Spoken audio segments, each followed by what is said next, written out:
Good morning and welcome everyone to the Environment, Climate Change and Land Reform Committee's fourth meeting of 2021. Today we'll continue our evidence sessions on the Scottish Government's updated climate change plan. We'll hear from two panels of stakeholders and then from the Climate Change Committee. I'd like to welcome our first panel today, Ian Gulland, the Executive Director and Chief Executive Officer of Zero Waste Scotland, Catherine Dupre, Chair of Sustainable Scotland Network, Sarah Moyes, Plastic and Circular Economy Campaigner for Friends of the Earth Scotland, and Stephen Freeland, Policy Advisor for Scottish Environmental Services Association. Welcome to you all.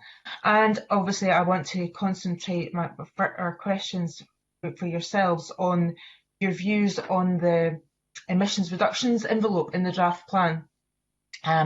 So I'd like to go around each one of you, first of all, just to see whether or not this envelope, you think this envelope is appropriate, ambitious, and taking into account that emissions have slowed in this area the last few years, your views on whether the climate change plan is sufficient in that area. So I will come to people in the order in which I introduced you. So if we can come to Ian Gulland first.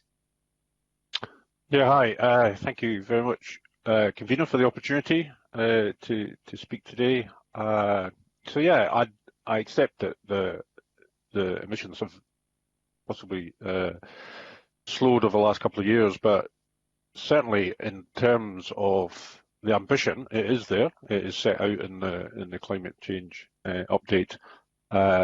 We do need to go further and faster in terms of reducing not just the emissions from waste, but more importantly, the emissions from the use of materials full stop across the economy. And I think that's probably more the significant challenge, that we're not just thinking about waste anymore. I think, the primary focus has been on what do we do with waste? Do we landfill it? Do we burn it? Do we recycle it? But certainly over the last couple of years here in Scotland, the conversation has changed to we need to reduce waste in the first place. We need to seriously think about the embedded carbon impact of the materials that are coming into our economy, and from not just from within Scotland but from abroad. So 80% of our carbon footprint is actually from the extraction, use and waste of materials, half of which come from abroad. So I think that's more of the challenge now, and certainly the references, recognition in the climate action plan in terms of embedding circular economy principles is there. It's well recognised, and it's certainly the challenge that we need to address. Thank you, and I'll come to Catherine Dupre next. Catherine. Hi, good morning. So the Sustainable Scotland Network, we're delighted with the publication of the Climate Change Plan update, and we do appreciate the challenge of setting national targets, particularly in the current context and where we've been over the last year. Broadly, we're in agreement with the targets. They are certainly ambitious. There's some of the world-leading targets. I suppose our main concern is about actually how we're going to deliver against those targets. Some of the policies suggested there's not quite enough detail there. Some of the emissions numbers don't quite stack up, and the devil is in the details. So we'd like a little bit more detail about some of the policies, how they can be implemented. There's a couple of other little fundamental things that certainly within the public sector we would like to see. And whilst the overall ambition is there and it's relatively clear how Scotland as a whole expects to get to net zero, there is an expectation that every public sector body will set its own net zero target, but we don't have detail on what each public body should be including within their net zero target and how that should be measured. And until we have that, we won't be able to get to that point. We also feel that we need some further work around offsetting, whilst we absolutely agree that that should be a last resort, and we understand that the overall national policy is perhaps not to do that. Again, for individual bodies, we do need to understand what the policy is likely to be and some guidance around how we get there. So I suppose it's the overall message is we are supportive. SSN is there to help, as we have been for well over 20 years. We want to help the public sector to do this. Hugely ambitious, doable, but there is some further work required, we think. Thank you. And my colleague Stuart Stevenson will be digging into policy areas in his question next. I'll come next to Sarah Moyes. Yeah, thank you, Convener. I think overall it's encouraging that the waste section has seen this reduction of, I think, 70% from 1998 to 2018. But we are concerned about the fact that the emissions envelope for waste in this plan update only has projected emissions for half of it, so there's no projected emissions beyond 2026. And we're also looking for a little bit more clarity, I think, on how some of the emissions are calculated. So as we see this shift from landfilling our waste over to energy from waste and incineration, it's not quite clear where those incineration emissions are going to be calculated, because if they are coming under another section, then that's not really a reduction, we're just transferring our emissions. And I think, just to echo some of the other points that have been made, the Climate Change Plan update does talk about the fact that we are at real risk of offshoring our emissions, because they're embedded in goods and services that we import from abroad. So I think that's something that we need to be thinking about as well. So it's quite hard to fully answer the question, because, like I said, we're only seeing projected emissions for half of this, and we're also seeing no action, no policies beyond 2025. So at the moment, it doesn't feel like it's nearly ambitious enough as it needs to be to really move Scotland towards a circular economy. Thank you. And finally, in this round of open question, Stephen Freeland. Yes, first of all, very much welcome the acknowledgement in the plan about the reductions that the sector has achieved over the last couple of decades as we've moved away from landfill. And as noted, our sector only contributes 4% of Scotland's total emissions. I think, though, the emission reduction envelope is broadly appropriate. It has us on a downward trajectory, which is where we need to go. And this sector, like all the others in the plan, are all aiming towards net zero 2045. So that's the end goal. I think that's quite clear that we're included within that. Yeah, there might be some uncertainty around our emission reductions beyond 25, 26. But I think that's largely going to be delivered through two main means. One, when the landfill ban kicks in, it's going to be a significant reduction in waste to landfill with a reduction in emissions there. So that's what we're aiming towards. So I think we can be assured that emissions will be going down. And there's also going to be efforts to decarbonise the energy from waste sector as well. That's a short overnight fix. We'll look at probably a 10-year horizon for that to start kicking in as we look at carbon capture storage. So these emission reductions, I think, will be built and seen towards the middle to later part of the plan rather than the initial plan periods. We're probably comfortable with what's proposed and see ourselves heading towards net zero 2045. Thank you. I'd like to hand over to my colleague, Stuart Stevenson. Stuart. Thank you very much, Convener. I suppose Sarah Moyes made reference to the gap in the plans for 25 to 30. So she's in part answered the first part of my question, which is there anything missing from our plans? So clearly there's a timeline omission that Sarah has identified, but more substantially, are there material policy areas where there are missing activities up to 25 and of course thereafter as well. And once again, I think I'll just go down the order, starting with Ian Gillam, that you used, Convener. So Ian, are there omissions we should be concerned about? So probably the quick answer is, as you know, the Scottish Government have made a commitment to a route map to map out exactly, to ensure that we actually are going to hit the targets for 2025 and then look beyond 2025. So ourselves at Zero Waste Scotland are very pleased to be working with the Scottish Government on that. That was just announced in the programme for government last year. So we started working on that. So that will, the intention of that route map will fill in the gaps beyond 2025 in terms of what do we need to do beyond hitting the immediate targets. So The focus is obviously to make sure we do hit those targets, and addressing the policies that are already in place in terms of reducing waste, particularly around food waste, looking at the Single Plastics Directive and action on single plastics full stop, increasing recycling, and again, there's been money made available for specifically local authorities to invest in recycling performance. There's obviously a range of other activities that are becoming more, what's the word, popular in terms of reuse and repair, both within the private sector, but also within the community sector. So there's a lot, there is a lot that is still needing to be done, but policies are very much in play. But the route map, and I guess I can't underestimate the importance of that route map, and certainly address, making sure we hit that target in 2025. But then looking beyond that, when you say where the gaps are, obviously we are working with government. The deposit return system is still due for implementation in 2022.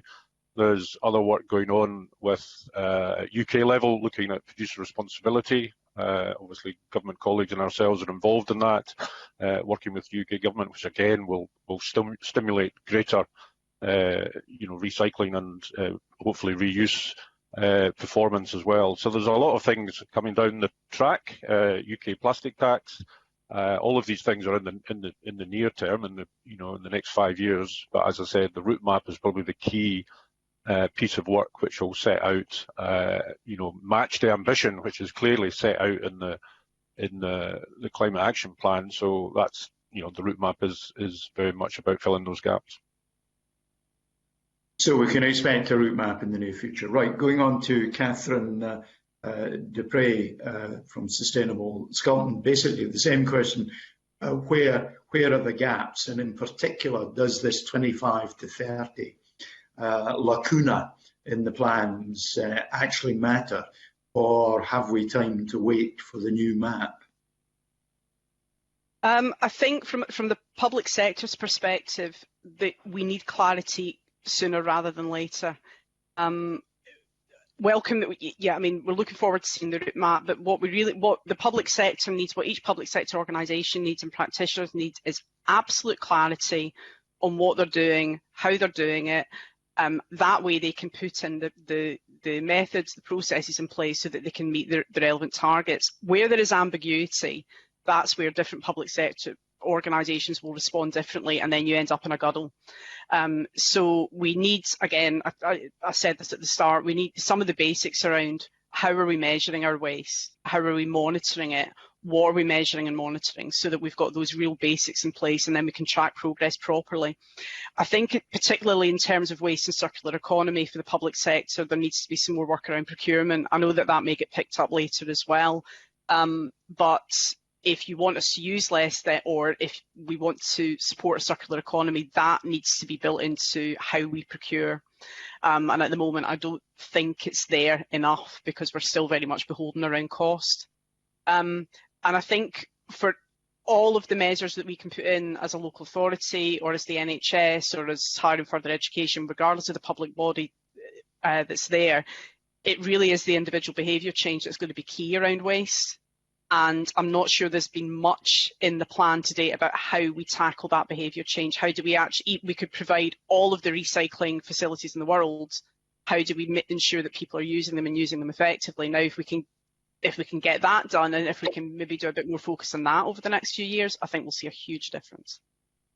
I think one of my colleagues will develop the whole issue of behaviour change more substantially later in our discussion. Now, Sarah, I heard you focus on that 5-year gap in particular, but the same question to yourself, are there other gaps?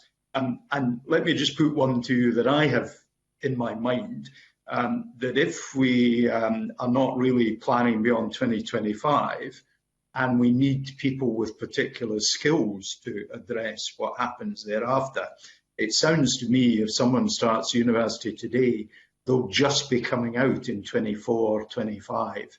Will there be people with the skills to address a future that we haven't yet planned? And just generally, where are the gaps beyond that timetable gap, Sarah? Yeah, I think it's encouraging to hear that the route map past 2025 is coming, but I think it's quite disappointing that some other sections of the climate change plan update do have policies in place past 2025, yet the waste section is still waiting on it. And the update does talk about how we need this rapid transition to a circular economy. And for us, one of the big areas that it fails on is that there's nothing in there on repair or reuse.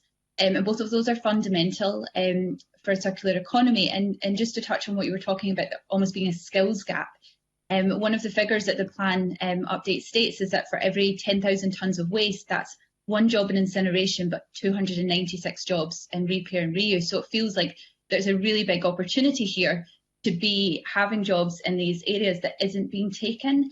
And that also feels like it's quite fundamental towards a green recovery as well. But for us, the key thing that is missing here is that there's no commitment to reintroduce the circular economy bill. We completely understood why that was paused last year due to the COVID-19 pandemic, but we were disappointed to see that it's not being put back on the table. It feels like a really key piece of legislation for us that would really help us move towards a circular economy, because it doesn't really feel like there's enough in this plan that is going to do that without something like the bill in place. Thank you, Sarah. Now, I want to come to Stephen and just say to Stephen, we're going to cover infrastructure in subsequent questions, so I'm not trying to extract something on that subject. A colleague will cover that.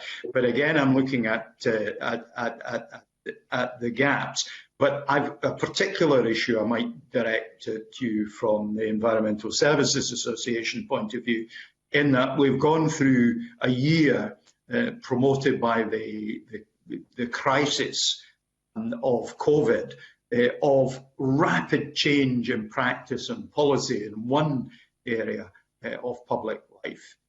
Has that shown environmental services generally are there any changes come out of the COVID year that we might want to pick up that tell us there are better ways of doing things? Or have things actually got worse in that COVID year? Stephen. Thank you. What the pandemic has shown us has been a bit of a shift in the way in which waste is collected. Local authorities have been inundated with increased waste arising as recycling as people are at home. And there's been a corresponding significant drop in commercial waste activities with business closing. So it's considerable pressure for a lot of the commercial sector who are just not getting the recycling that's coming through from businesses.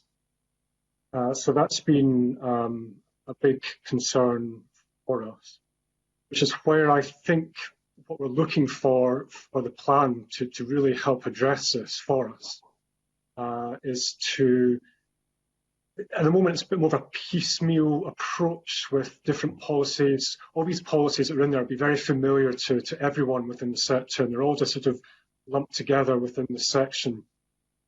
And a lot of focusing on environmental bads, such as banning plastic straws and increasing the levy on plastic bags. I think what we're looking for is more of a jolt to get us back on track at post-pandemic and back onto a circular economy. And there I think we're looking for the plan to be a bit more detailed on how we create these resilient markets for recycling, creating a strong domestic reprocessing and remanufacturing sector. And one omission and gap I sort of see as well is that EFW, Energy from Waste, seems to be a bit of a stopgap on our transition to our circular economy, where I think it should be embedded within the circular economy. Thank you. And can I move on to questions from Finlay Carson? Finlay. Good morning. Thank you, convener. There has been progress between through the two policy outcome indicators for waste in the 2018 CCP, and those are the waste landfill volume and the number of landfill sites with gas capture. But both are described as not on track in the 2019 monitoring report. Waste targets for 2025 are not particularly more ambitious than the targets that were in the 2018 CCP. And the worrying stats are that Scotland's generated more waste in 2019 than it did in 2018. So it's all very well being ambitious, but we need to talk about what's achievable. So when it comes to waste infrastructure, we had the DRS policy brought in, but actually little idea of how that collected plastic was going to be dealt with in Scotland. So can I ask the panel what the key infrastructure and system changes that need to happen now to meet the 2025 targets, and what changes to the waste management in general, which are set out in the plan, need to be updated to meet the delayed 2025 targets, which, the important thing is we're looking at introducing a landfill ban on biodegradable municipal waste. Okay. We'll just go to our panellists in the same order. We'll go to Ian Gillan first. Yeah, thanks. There's quite a lot in there. I think something about system, what system needs to happen. One of the other things we need to just bear in mind, I mean, in 2018, the carbon impact of our waste was actually at its lowest ever. I mean, I know that I'm not trying to dodge targets, but our targets that we talk a lot about in Scotland are still tonnage-based targets, and because we developed the carbon metric a number of years ago, which has allowed us to actually recognise, the difference between carbon intensity of different materials, not just in the household waste stream, but in the municipal waste stream, in the commercial waste stream, and that has allowed us to target specific waste streams, particularly food waste and plastics. So although these are not, well, plastics is not a heavy item, the actual intensity, and it's also allowed us to recognise the importance of things like reuse, and repair, in terms of products in the municipal waste stream as well, and the commercial waste stream to really drive down. And that ultimately, if we're serious about climate change, that's what we should be doing. We should be using the information and evidence that we have to make sure that we're targeting the right materials. So that is, I think, something we should continue to do in terms of our approach here in Scotland. What are the high carbon intensive waste that we really need to take out, rather than seen as a kind of tonnage based system? That would be one thing. I do think, reflecting on other things within the climate action plan, I mean, we do talk, it's quite interesting, Sarah talking about reuse and repair, but what we really need is a circular economy that is embedded in all sectors. It still feels, when we talk about the circular economy and waste, we are very much talking about the waste industry and what happens at the end of life. We need to embed this thinking, this approach in all of the sectors, all of the industries in Scotland, and that's where the real incentives for reuse and repair would come if they were beginning to think in a much more holistic view around the circular economy and how they could embed in that kind of reducing consumption of materials and products in different sectors, rather than seeing it as something that the waste people have to think about and sort of push that back up up the pipe, so to speak. I think there is opportunities for further system change in terms of thinking about the fiscal instruments. I've been in the waste industry for several decades. And I'm always envious of what's happened in the renewable sector in terms of where we, certainly in Scotland in terms of the success, but how renewables, how fiscal incentives were put in place to level the playing field, to actually lower the cost at the early days of renewable energy. And look at now, it's actually much more, it's better performing in terms of cost price than anything in terms of fossil fuels. I think that's the type of system approach we need to be thinking about in terms of, reprocessing of materials. How do we incentivize more the secondary market, the pull factor that is going to drive greater recycling, greater reuse, greater repair? How can we incentivize sort of the better outcomes rather than to some extent just penalise the bad? We've seen that happen. We've seen the success of something like the renewables, not just in terms of the fiscal instrument, but also in terms of the industry here in Scotland, in terms of jobs, in terms of employment, terms of not just, you know, across all of the economy, and we're reaching again for more of that benefit here in Scotland in terms of, you know, renewables and offshore industry. That's what we want. We want to map that type of success using fiscal instruments and economic opportunity to make it happen here in Scotland. And we have that opportunity because, you know, obviously we have a circular economy approach, we have a circular economy strategy, but we need to embed that in all parts of the industry and society. Can I just add on to that? That sounds fantastic, and it sounds very ambitious, and it sounds the right way forward. But is it realistic in delivering to meet the targets in 2025? Do we have enough time? As we've heard, the circular economy bill has been stuck on the shelf. So is it realistic what you're talking about to achieve the targets? And, you know, we're in 2021 now. We're looking at targets in 4 years' time, less than 4 years' time. So yeah, I mean, it obviously needs, you know, galvanizing ASAP. I mean, but a lot of these opportunities are in front of us. They're available. We're talking about them. You know, there are parts of you know, industry. There are industry players who are interested in what we're talking about in the circular economy.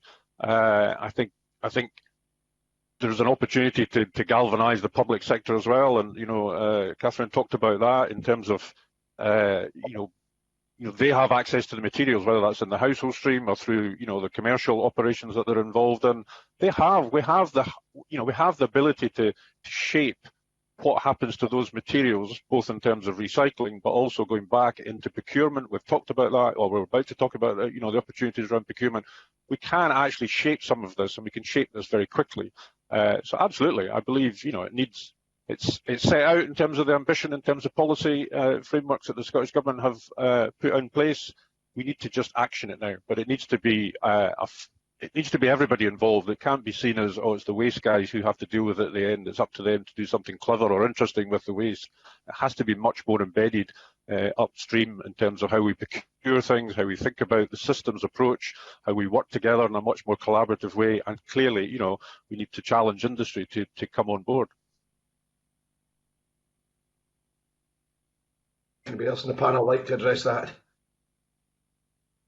Right, I'll just check to see who would like to come in next. Will we raise your hand? I'll come in to Stephen Freeland first and then to Sarah Moyes. Stephen. Thank you. In a nutshell, I think what we need for a review of infrastructure is a complete shake-up of the waste collection system.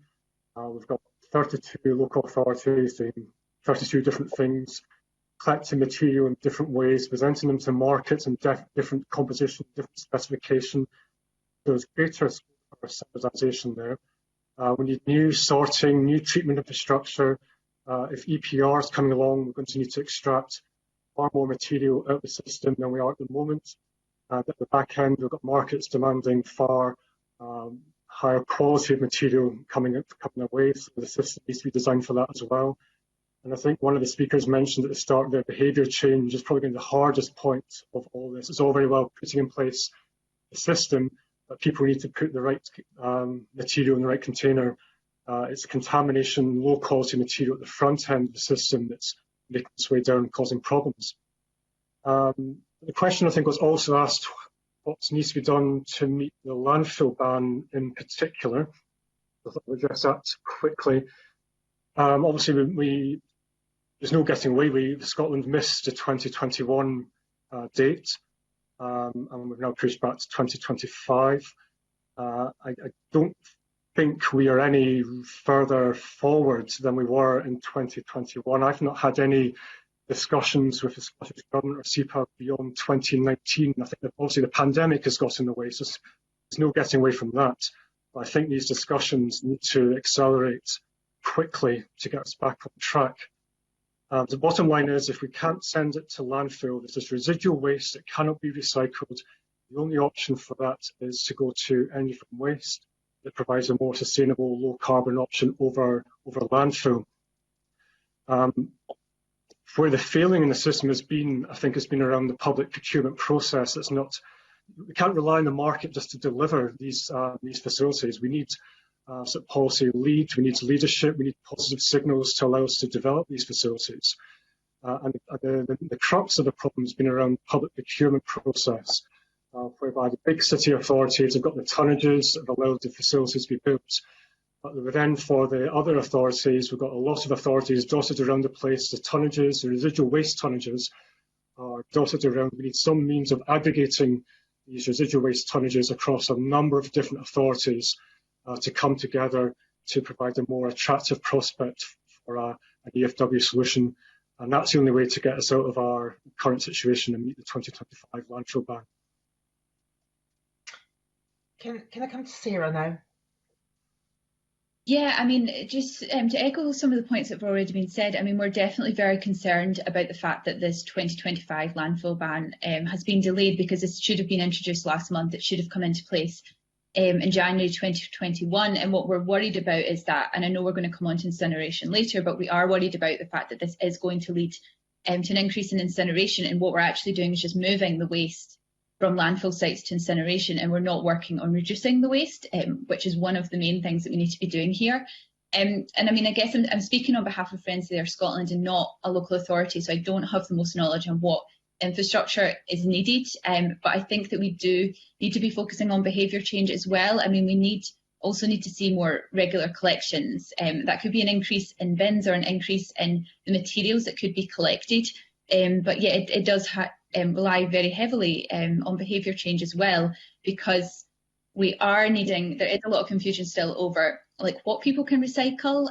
Also, like there's different recycling in different local areas, so there needs to be a more consistent approach. And I think we also need to be more transparent about what is actually happening to that waste, because there is a lot of distrust in where that waste is going, if it's really being recycled. And I think that we really need to do a lot of work to sort of win a lot of the public back round if we're expecting these sort of recycling rates to increase, because let's not forget the household recycling rate in Scotland is still below 50%. So there is a lot of work that is going to rely on behaviour change to change that. Okay, can I come to Catherine? Yeah, I just wanted to really pick up on a couple of points that Stephen had made and Ian had made, and really just to emphasise, certainly from a public sector point of view. And one was about that whole systems approach. And this isn't something that's just going to be solved by the waste, the people dealing with waste at the end of it. It starts with the consumer, and it has to be followed all the way through. We need to think of a full systems approach to all aspects of our waste.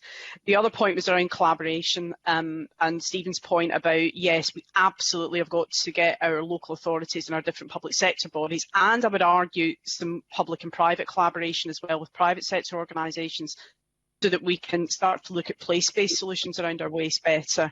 And that would enable us to build the necessary infrastructure, whether it's energy from waste or whatever it is, and we can actually get those organisations working together so that we can properly exploit a fuel waste chain. At the moment, when everything's done sort of very piecemeal, we're not able to take full advantage of those opportunities. Thank you. Can I move on to questions on this particular theme from Mark Raskell? Mark. Yeah, thanks. I think a number of the panel have already touched on incineration, but I just wanted to get a few more detailed comments for you. Perhaps if I could start with Ian Gulland. Can I ask what Zero Waste Scotland's view is on incineration? Do you see it as having a significant benefit? And how cost effective do you think bolting carbon capture and storage onto proposed incineration plants will be in the next 10 years? So, thanks, Mark. So as people know, I mean, I guess from Zero Waste Scotland's point of view,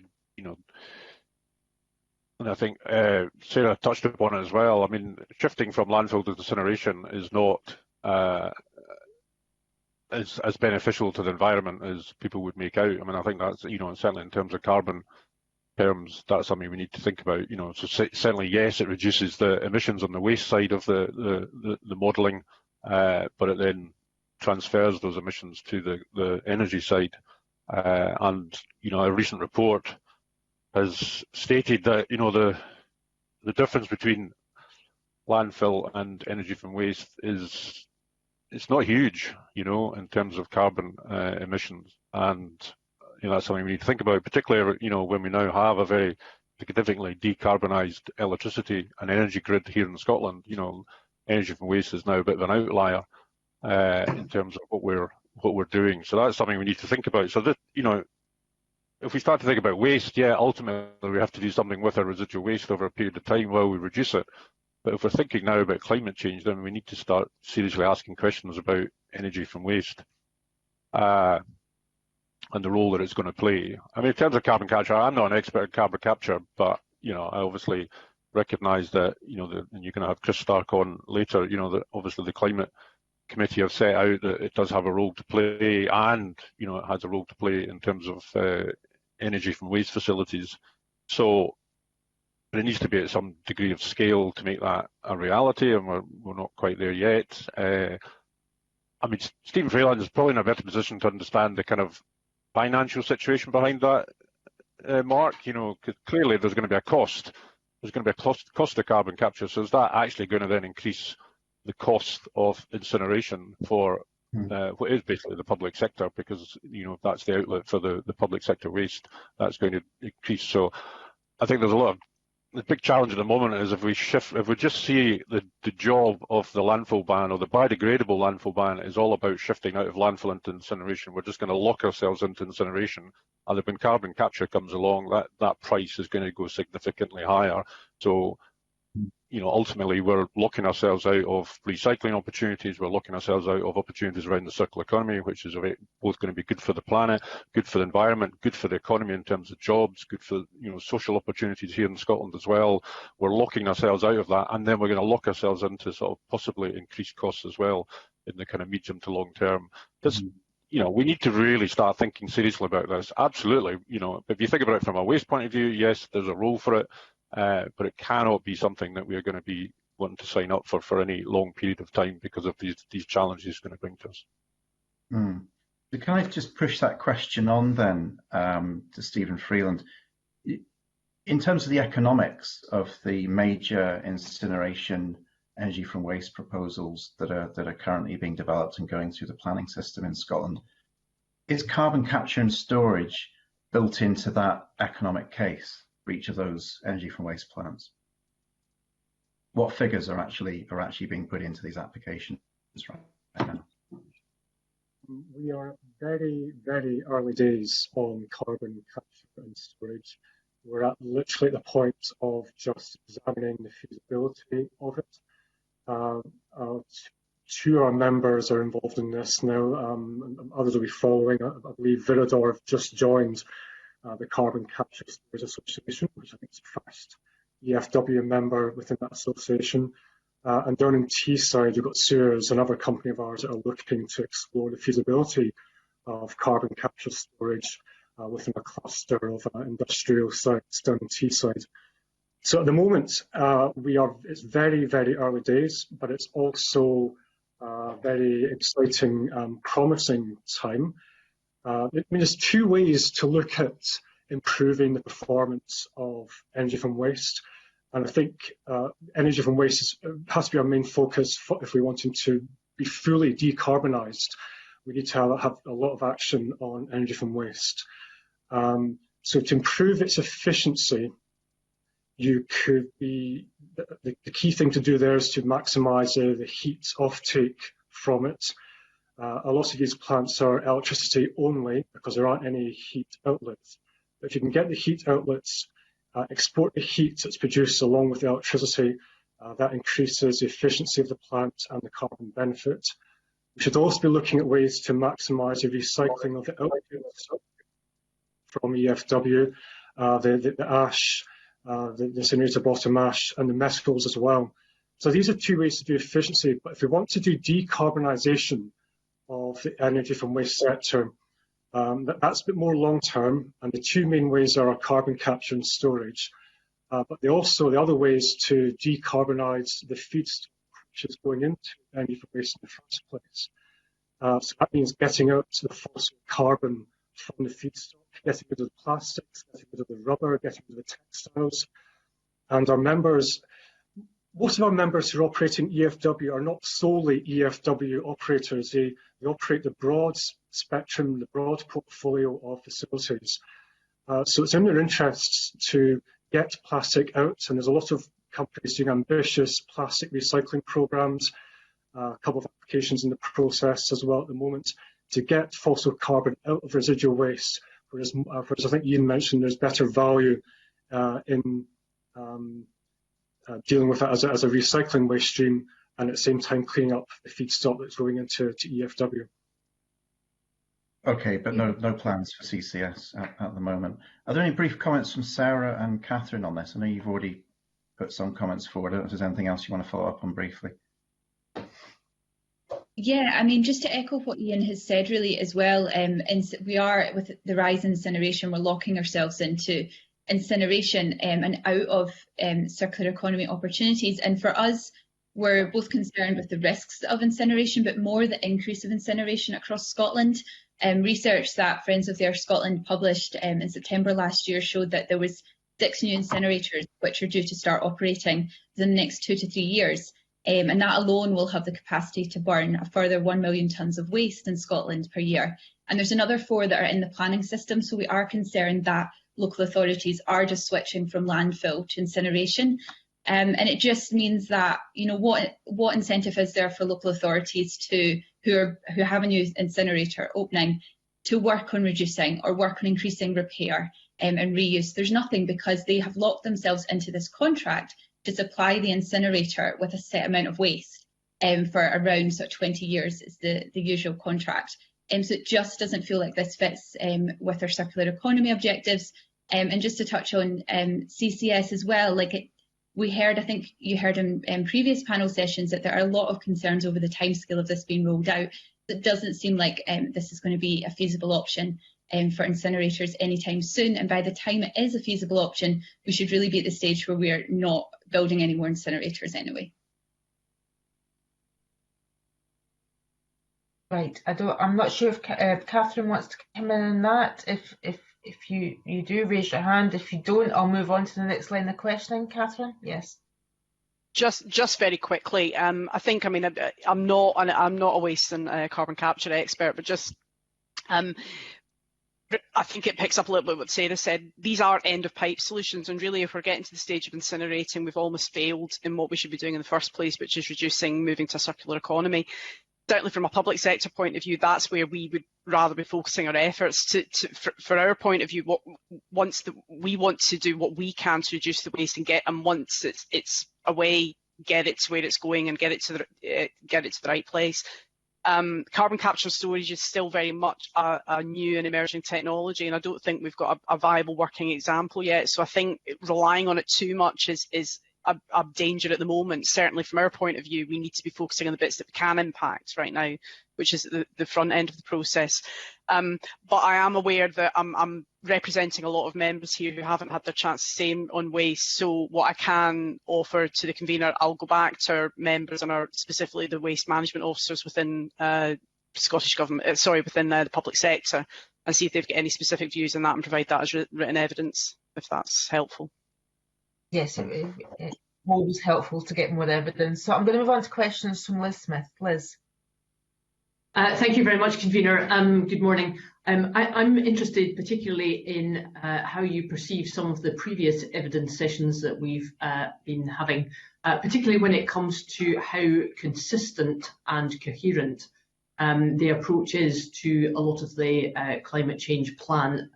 And could I just direct my questions to Ian Gulland and to Sarah Moyes, because I think you've touched on some of the concerns that you have. Do you feel that there is sufficient direction being provided so that everybody in the different sectors understands exactly what it is that they're trying to do? And secondly, do you feel that there are any sort of gaps within the progress that's being made? Yeah, so thank you. Yeah, I'll probably go back to previous point. I think, you know, we need, like I said, I think more people are much more aware that this isn't just a waste issue, you know, at the end of pipe. We need to do things further upstream And, reference again this consumption piece, that we can think about, territorial emissions and decarbonising the energy grid. Absolutely, we need to do all those things. But the real challenge for us all, not just here in Scotland, but globally, is this, consumption piece about, the extraction of Earth's natural resources and the impact that that's having, both in terms of climate change and biodiversity loss, another, crisis that we're facing. And I think not just here in Scotland, I think we all accept that now across the world. We need to do something about it, and we need to, start thinking seriously. And that is not a waste question. That is for all parts of society, ourselves as consumers, but every part of business and industry. And we are, obviously engaged with a number of businesses and organisations across Scotland who do recognise that. So I think there is a growing awareness and recognition that they need to do more than they're doing. Certainly, reducing their energy consumption and in terms of renewables and invest in that. All of that is well played out in the landscape. But I think this idea of reducing our consumption is still very much not talked about. It's not got the same profile, and clearly, people are talking about it. But and as I said, possibly in terms of the climate action plan, it would be great to see the kind of circular economy and kind of how do we get smarter in terms of our consumption embedded in all of those sectors. Whether it's renewables, whether it's oil and gas, whether it's agriculture or transport.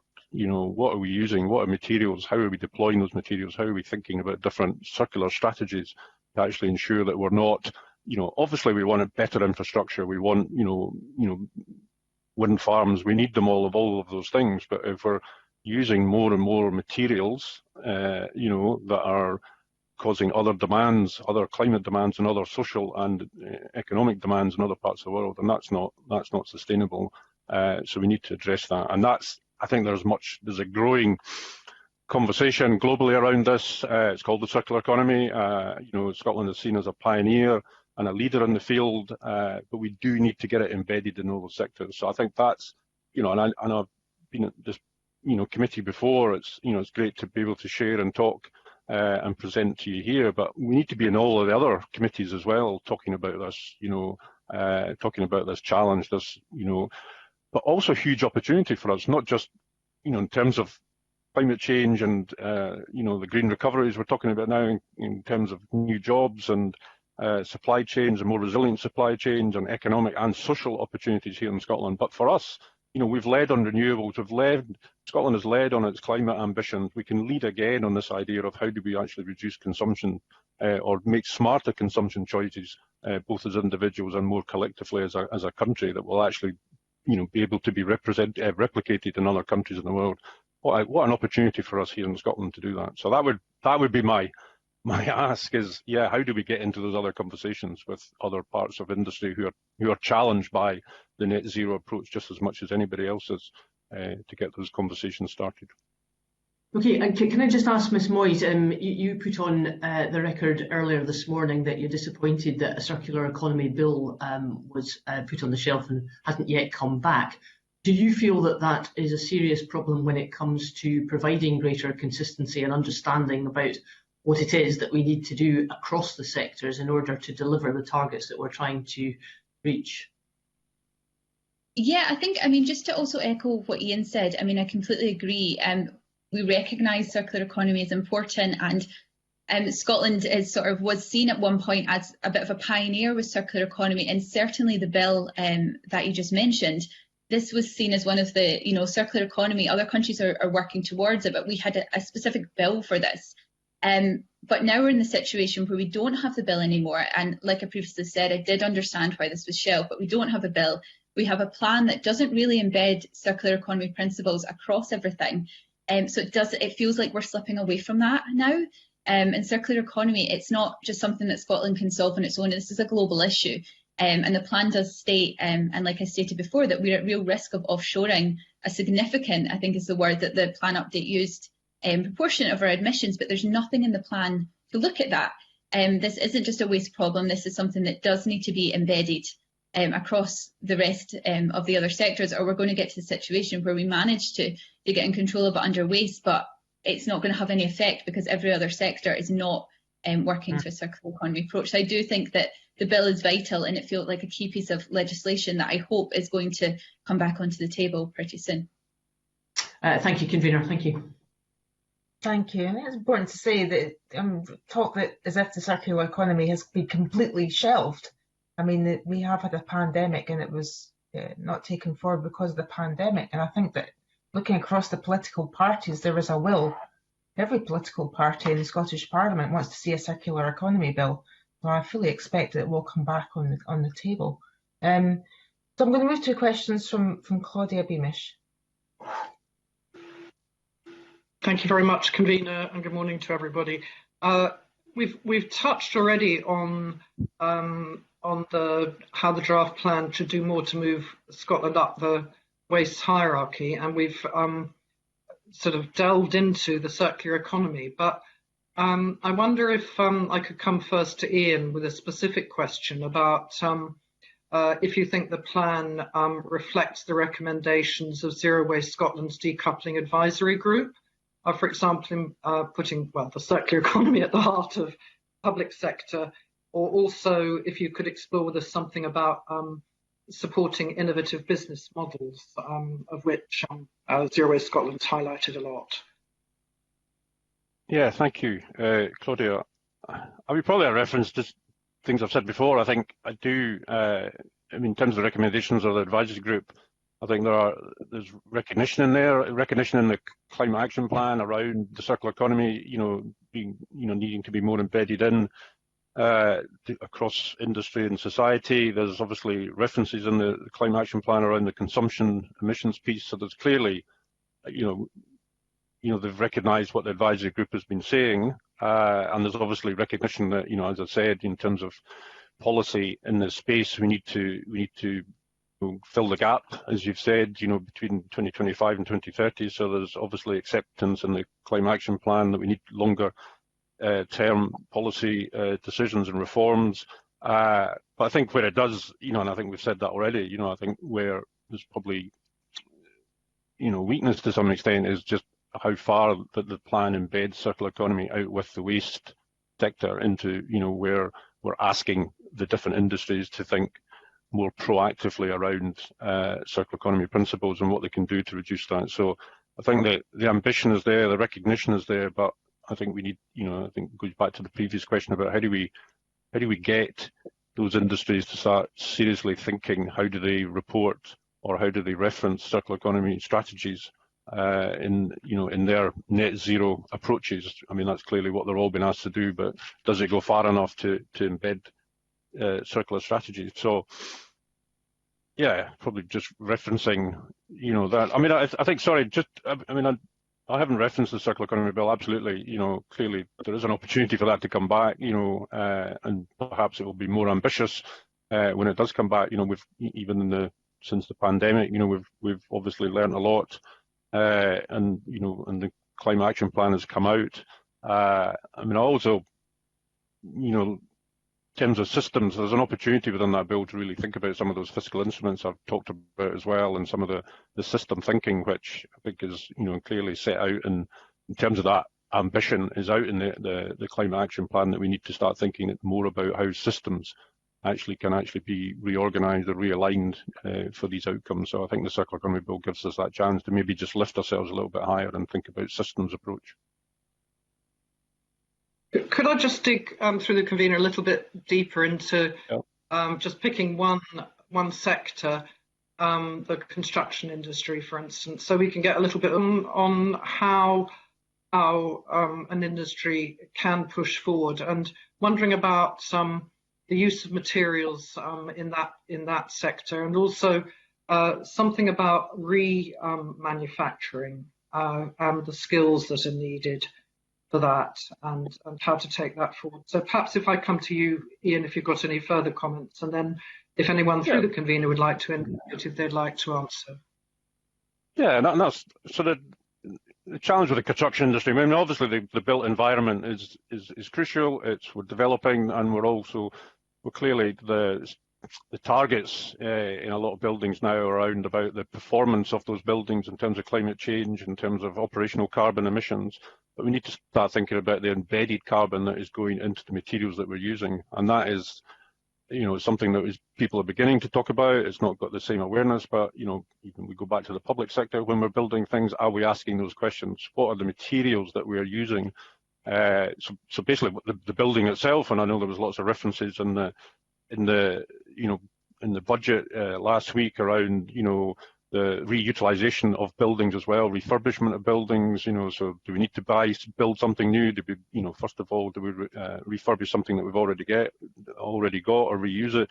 So it's how do we get that type of thinking into our construction first and foremost, so that the actual totality of the carbon impact of our buildings, not just the operational carbon, but the embedded carbon and what the materials. Now, steel is obviously, something that everybody talks about, because obviously our steel is, we don't make steel in Scotland, but there's an opportunity for us to manufacture steel using electric arc furnaces with, the third most energy efficient grid in the world, and that embedded carbon would be hugely reduced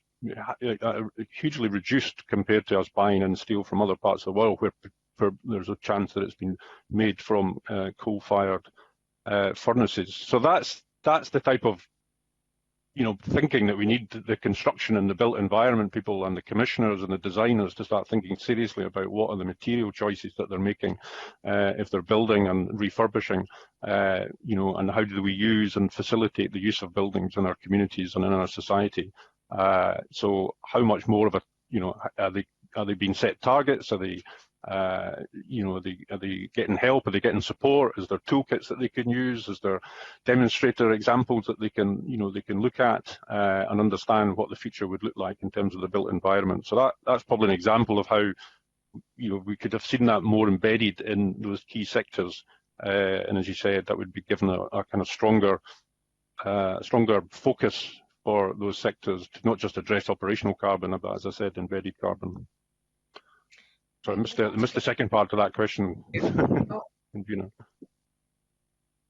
it was just about skills for yourself or anyone else who wanted to answer that. Sorry, about skills. I'm glad you had that because somebody else touched upon it. Skills is hugely important. I can't think we can't underestimate, the shift that we are talking about in Scotland over the next 10 years.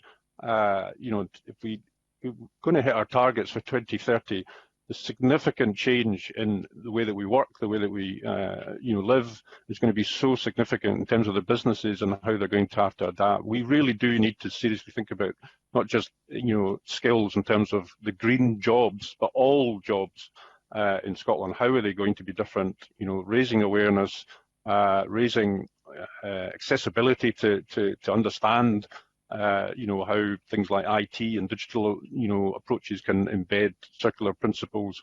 But across the piece, we really do need the skill set. I think it came back, in terms of even working with the public sector, in terms of net zero, having the capacity and the skills to not to measure and then develop and then implement, circular economy strategies, net zero approaches in real time. That's what we're talking about now. We're talking about in the next 5 to 10 years. We're talking in real time, and we don't have time to wait for a whole, number of people coming out of universities or colleges to come and help us. Absolutely, we need to do that, but we can't sit around waiting for, I think it was 2025, one of the presenters talked about.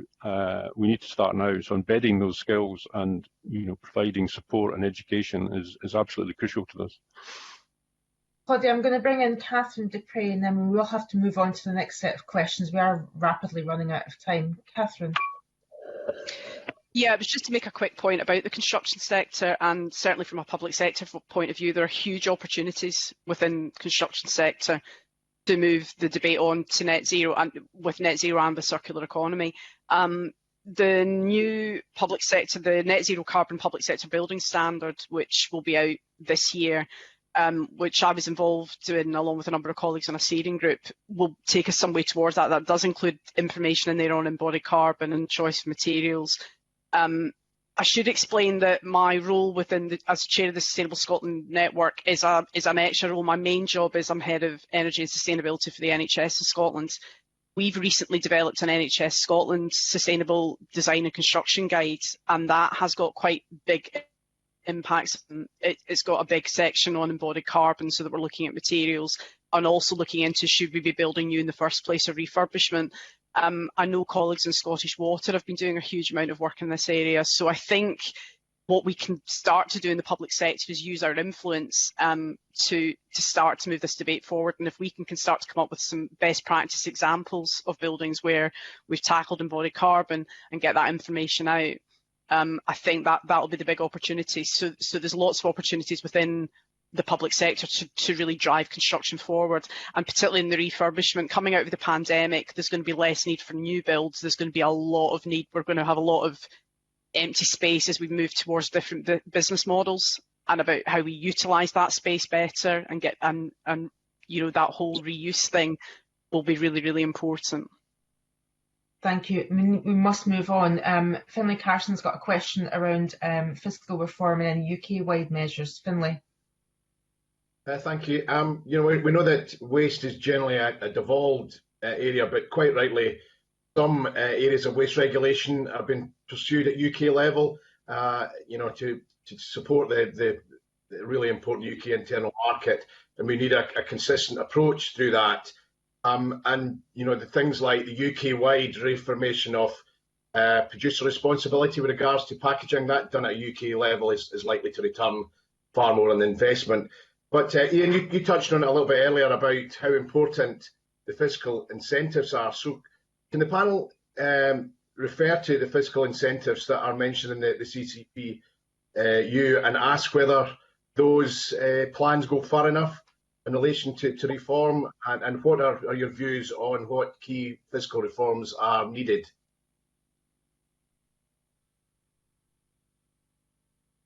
Right, I'm not quite sure who wants to go first, but maybe we start with Stephen, and then we'll work our way around the panel. Stephen? There are some very exciting developments at the UK level. EPR, I think, is in many respects going to be the saviour, I think, for our current flatlining recycling rates. And if we get this right, it'll make a significant step change towards the circular economy, supporting investment, boosting recycling, and getting more material extracted from the waste stream, capturing the value from it. So I think EPR is a win-win, helping the Scottish Government meet its waste and its climate change objectives, and at the same time helping cash-strapped local authorities with the costs of handling the packaging waste transferred over to manufacturers. As well, plastic tax as well was mentioned as well. It's been very warmly welcomed by the industry, again helping to unlock the investment in domestic plastic reprocessing capacity that we need in this country to reduce our reliance on export markets, which are becoming far more unstable, and some of them being cut off altogether. There was, read in some of the background material, there's talk of incineration tax. Thankfully, that's not in the actual plan itself.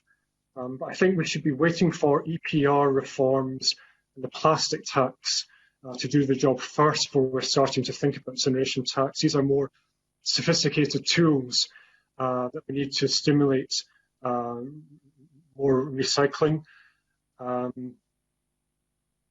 Energy from waste is a last resort for residual waste which cannot be recycled. All efforts have been to recycle, reduce. This is the stuff that's left over. If you want it out of landfill to energy from waste, which delivers greater carbon benefits than landfill, it makes no sense to tax it when there's nowhere else for it to go. But yes, there's not much reference in the plan other than we will collaborate with the UK government on EPR and plastic tax, and welcome that, and hopefully be more collaboration than there was on deposit return. Okay, can I come to Sarah? I just think to echo what Stephen said there, EPR is going to be really important. It's coming under the UK's Environment Bill at Westminster, which, and just to reference, has been delayed for the third time. So I think that is something that the Scottish Government needs to keep an eye on. Hopefully this is something that will come back eventually. I think it's later this year, so that is something that's going to be really important. But in terms of other fiscal measures, it's not actually something that Friends of the Earth Scotland has previously done much work on, so it's not something I have any further comments on just now. Okay, and I'll come to Catherine and then Ian, and then I'll need to move on to the final questions from Angus MacDonald. Catherine. Yeah, I don't know a huge amount more to add on this. I mean, the only thing I would say is certainly from a manufacturing point of view, it is important that the legislation does cover UK-wide. Climate change doesn't recognise the border, and our manufacturers are supplying typically not just UK, they're supplying Europe, they're supplying all over the place. We've had this feedback from manufacturers, certainly in NHS, that when they're trying to supply a product, they get quite frustrated if there's different packaging regulations in different parts of the country or in different countries. It makes it very, very difficult for them. So I think having that UK approach will make a huge difference. And if we can drive a lot of the stuff, again, it's giving us less to worry about. So if we can actually get the packaging and those kind of issues resolved at that first stage level, it's less things for us to worry about at the other end. Okay, I'll come to Ian before moving on. Ian. So producer responsibility, of course, is a potential game changer. But two things. One,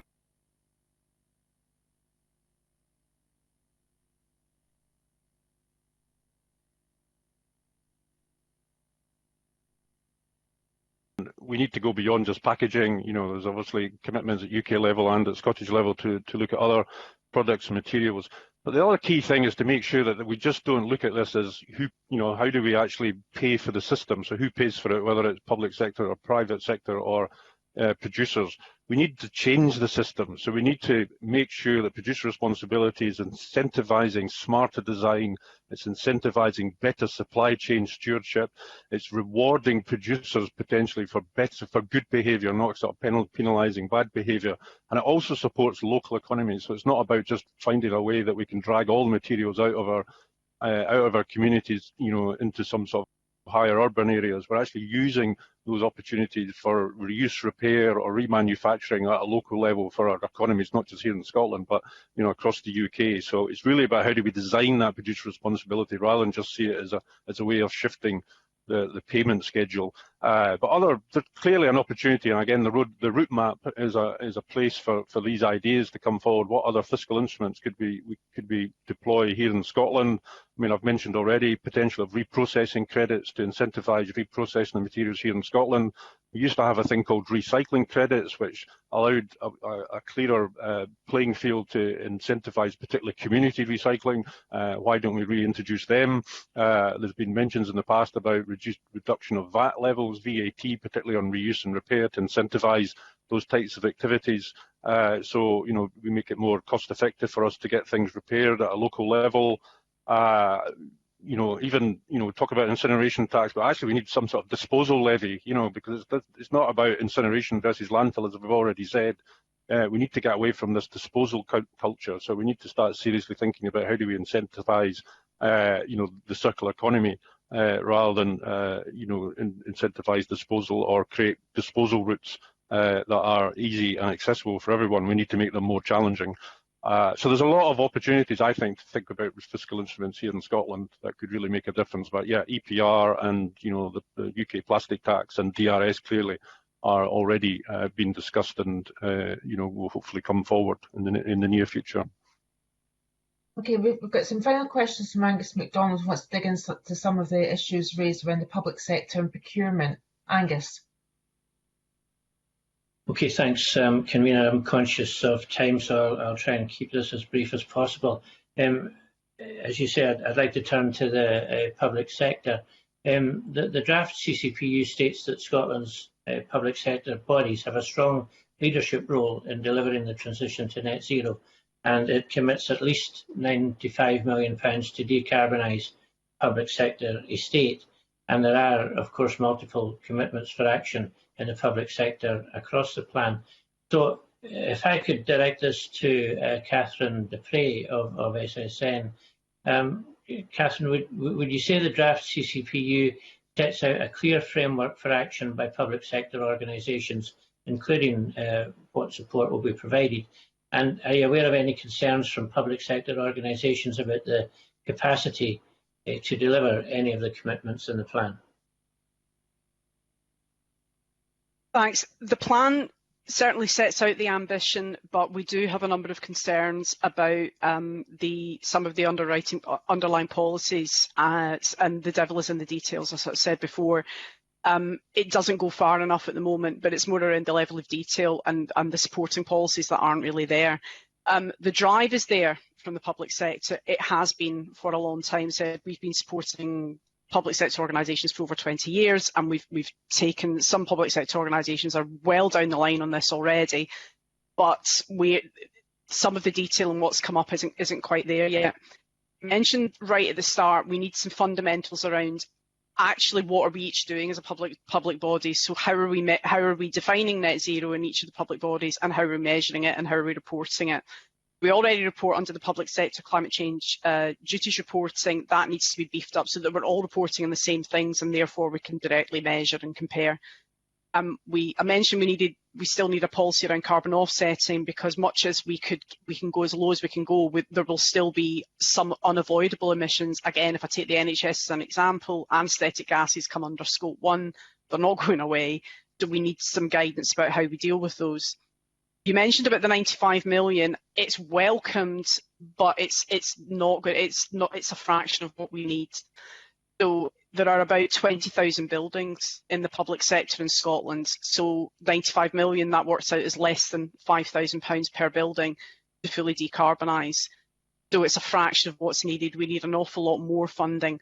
We also need the funding to be made available in mechanisms that we can all use. There is a bit of a track record of funding being made available. Either it's quite restrictive in terms of technology, or it's restrictive in terms of timelines, or it carries a borrowing element. NHS, some of the other public bodies are actually unable to borrow, so that precludes us from certain funding mechanisms. So what we need is more funding, but flexible funding that can be flexed to match the right projects. At the moment, we have a tendency, we try and manoeuvre projects to fit a particular funding stream, either because it has to cover a particular technology or it has to be spent within a particular timeline. So if we can get funding right, so that it's there and it can be drawn down as necessary to support whatever the project is and whatever the scale of the project is. We need to take a more place-based approach to our solutions. So we need to be looking at much more collaborative projects, and we need to be facilitating that, because again, we tend to work in isolation. We need to be able to get together and look at these bigger solutions, and our leadership is absolutely key on this. Our leaders, for the most part, are good, but they need to be driving that right through all of their decisions. So we need to be seeing it in all of our business cases, that climate change is there. And we need to look at those business case procedures as well, so that we're not value engineering something out or costing something out because of how we follow our approvals routes, that the monetary value of the carbon isn't properly accounted for. Do we end up doing the cheaper solution or the one that's easier to procure? So there's a host of things within there. And I said, sort of conscious of time, but there's a lot of things within there that we're looking at within SSN, that we're trying to provide guidance on within SSN to our members. The will's definitely there, but we just need, I guess, it's the same story. We need more money, we need more resources, but we need it delivered in the right way as well. Okay, I guess I'm so sorry, we have run out of time, and I want to thank the panel. We're going to move to our next panel now. We've got an hour with the next panel as well, so I think it's probably a good idea if our members can direct their questions to individuals, but I will kick things off if we've got our next panel in front of us on land use. I'd like to welcome that second panel. We've got Professor Pete Smith, who is the Chair in Plant and Soil Science at the University of Aberdeen. We've got Andrew Midgley, the Senior Land Use Policy Officer for RSPB Scotland, and who's also on behalf of Scottish Link. Professor William Austin, School of Geography and Sustainable Development for University of St Andrews, and Stephen Young, Head of Policy for Scottish Land and Estates. Good morning to you all. I'd like to talk about the target, the 2030 target, and additional abatement efforts been allocated to each sector on a pro rata basis, but not industry and agriculture. I want to ask you to start things off what the implications are of this additional abatement effort if it had been allocated to agriculture, been allocated to land use or LULUCF instead, and if you think that there's enough in the CCPU to reduce any uncertainties around that, and the pathways are obvious to you with regard to that. So can I come to, in the same order that I introduced you, to Pete Smith, first of all? Yes, thank you very much, Convener. I think there is an issue about associating, allocating the additional effort just to the LULUCF sector, not in itself, but that we need to consider the role of agriculture when we consider LULUCF. So the Climate Change Committee recommends a reduction in the most carbon-intensive foods, for example, beef, lamb and dairy, by at least 20% per person, reducing food waste as well. And if we push for healthier diets with less meat and dairy, we could free huge swathes of land for nature-based solutions and additional mitigation. So considering land use and agriculture really isn't the best way to go. And we have to consider these things together because actions that we take in agriculture free up land, which give us potential to do activities in the LULUCF sector. So we really need to consider these things together to make mitigation in the agriculture and food sector, and that can also provide co-benefits for mitigation in the rest of the land sector. Thank you. Can I come to Andrew Midgley? Thank you, Convener, and good morning, everyone. Yes, I agree with Pete. The thing that jumps out in thinking about protecting agriculture to a degree and then LULUCF taking up the slack is that when the Committee on Climate Change put forward its scenario for how we might be able to get to net zero, it did so in an integrated way. So it sort of mapped out, okay, how might we get there? And so there was the dietary change would be envisaged to lead to change in practices in agriculture and to change in land use, freeing up land for other uses. And then it was, okay, then what could we do with that land? And you could do various things with it. So there was a kind of an integrated approach. And that's what's not happened here. Essentially, the government has thought, well, let's try and protect agriculture to a degree and stick it in LULUCF. So there isn't, what that points to is a lack of integration in the way that the government's approaching reducing emissions across food, agriculture and land use. So that's the first point. The second point is it's not quite so simple, although you could say, okay, well, if LULUCF has to do more, well, it's going to have to deliver more. But on the ground, what the land managers do is affected by policy, and one of the biggest drivers of the policy is agricultural policy. So what happens in agriculture has implications for how much LULUCF could be delivered. So at the moment, lots of people will be treading water because there isn't clarity on the future of agricultural policy, on the future of support payments going forward. So you won't be making big decisions to do things like plant more trees or to go into other forms of production or think about other forms of nature-based solution or whatever. You'll be treading water. And so LULUCF, even though it's being sort of notionally expected to deliver more, won't necessarily be able to deliver more because it's actually quite strongly linked in a sort of policy framework way with what happens in agriculture. Thank you. And Professor Austin. Invitation to speak. My role here, I think, is to provide expertise in the marine environment, but I would comment in terms of the land use and land use change sector that I think there is an opportunity with some of our coastal habitats, and particularly opportunities to look at environmental land management schemes which are emerging, and to rethink the management and the implementation of management schemes for coastal wetlands.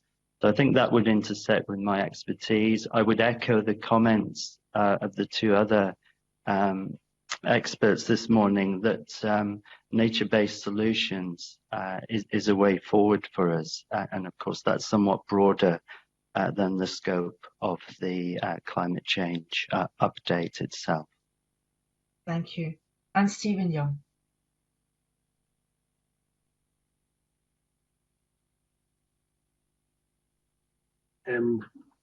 Agriculture and land use go hand in hand, and separating them out does create problems. Are largely the same people who are making the business and kind of practical decisions on the ground, as it were. So to separate the two makes it quite difficult, and it shouldn't be a competition between the two. They should be working together, and there should be choices that can be made on how these things fit together. And I know in agriculture there's a certain feeling that when they do good, as it were, in terms of sequestration, that is immediately taken away and they get left with the bad. And likewise, this looks like it's going the other way as well. So I think a much more joined up approach is needed. And I would agree that the ambition needs to be matched across all areas so that this is reflected within agriculture as well as land use change as well. So a more rounded approach, I think, would be helpful. And as I say, it is largely the same group of people, so it makes it easier for them to understand.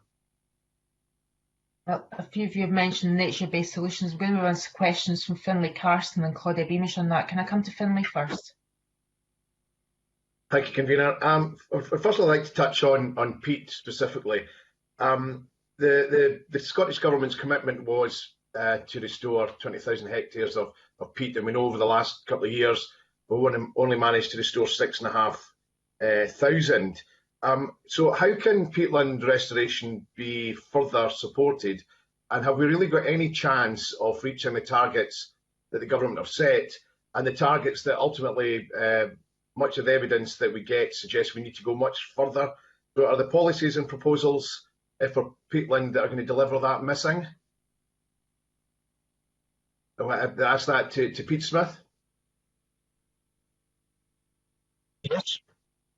Yes, I think that's a good point.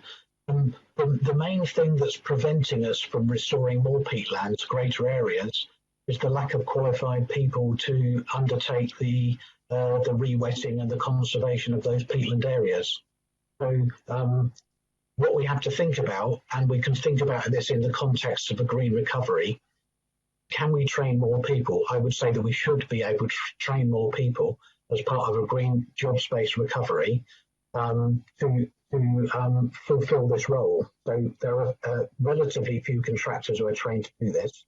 We could either train contractors in the private sector to enable them to undertake peatland restoration, or we could even, through Nature Squat or something similar within the public sector, we could undertake those actions.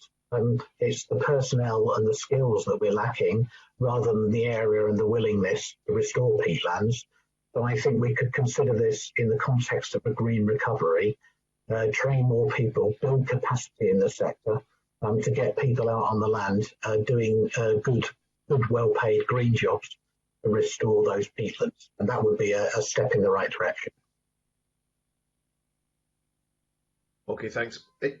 Several respondents and the calls for views noted that nature-based solutions and land management options beyond peatland restoration and woodland creation were really important. So the key part of the overall coordinating, bringing together all these things to address climate change, biodiversity, do you see any evidence of a coordinated approach to nature-based solutions addressing all these issues? Maybe Andrew Midgley, please.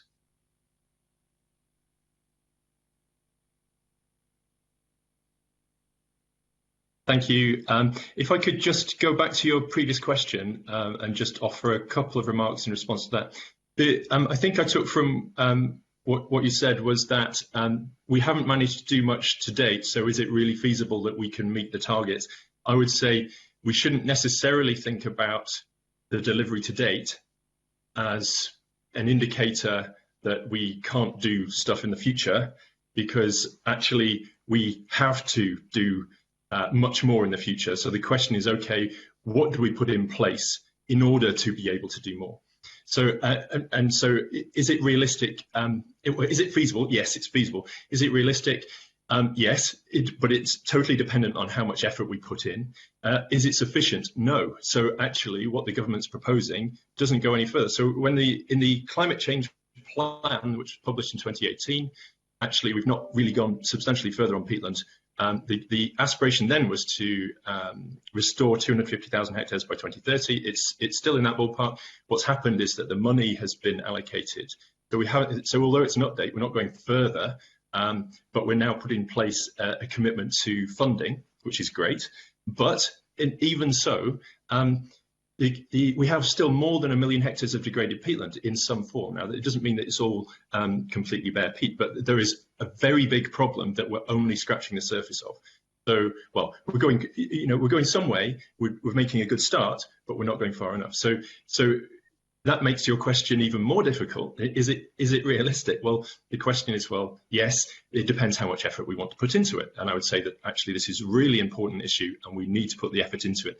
And it relates to what Pete Smith said there in terms of actually this can link with green recovery.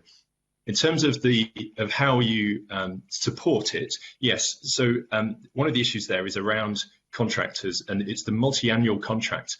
The issue here is around multi-annual contracts and the practicality of how you deliver peatland restoration on the ground. So one of the real challenges is that there's a short window between, say, the bird breeding season and winter. And so contractors struggle with the practicalities of being able to take on peatland work and then have long periods when they can't do work on that site, and then they have to do other work, and it gets complicated. So one of the ways that we could support this sort of work is to actually try to develop proposals that are more integrated.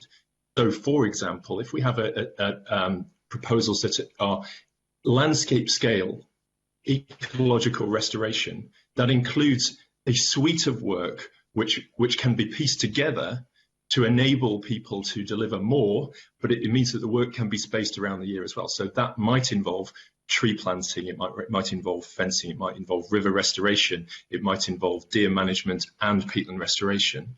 And so when a contractor gets to a point where they can't do one thing, they might be able to go and do another. So integrated landscape scale approaches may get past some of the challenges that contractors face. So that's one way of dealing with that. The other is actually committing to the multi-annual contract. So the government has committed to sort of multi-year funding, but really committing to the contractors that they can have a contract over several years gives them greater security. There's a range of things there. In terms of what's missing, I think there may have been a timing issue with when the climate change plan update was released and the announcement that was made in Parliament, but the Scottish Government made an announcement in Parliament about wanting to move in the direction of licensing Muirburn and to revisiting the definition of peatlands. Both of those would very usefully be included in any sort of revised, updated plan after this process. So a commitment to those is very welcome, and it would be good to see them in the plan. So the second part of your question was about sort of nature-based solutions and what broader, how should they be deployed? Well, there's a range of things here. I think there's some work that, although I'm representing Scottish Environment Link, there's some work that RSPB Scotland has done, which is try to calculate the amount of carbon that's locked up in designated sites in nature-rich areas, and there's a huge amount of carbon. What the peatland story shows you is that habitats that are in poor condition are releasing carbon or are not sequestering as much carbon as they could. So we could do a huge amount by focusing on ecological restoration in order to lock up and maintain and store carbon. Then another sort of thing that we could do for nature-based solutions would be something around, there's great potential here to do imaginative things. So we could create a national nature network linking habitats and creating work in the process. I've talked a lot, so I should stop. So thank you. Can I bring in Claudia Beamish, who has some additional questions on this? And Claudia, it'd be very useful you could direct your questions to panellists, or if panellists want to come in, they can always put an R in the chat box. Feel that we're missing you. Right, thanks. I'll direct this question initially to Pete, if I may, and then, as you say, if people want to put an R in the chat box for a further response, then fine. It's about the plan, the climate change plan update, which, as everyone knows, commits to seek to phase out the use of horticultural peat, and commitment and how it should be carried out to avoid offshoring. And also, as a second part of that, please, should there be a stop to the granting of time extensions to existing peat extraction sites? Thank you.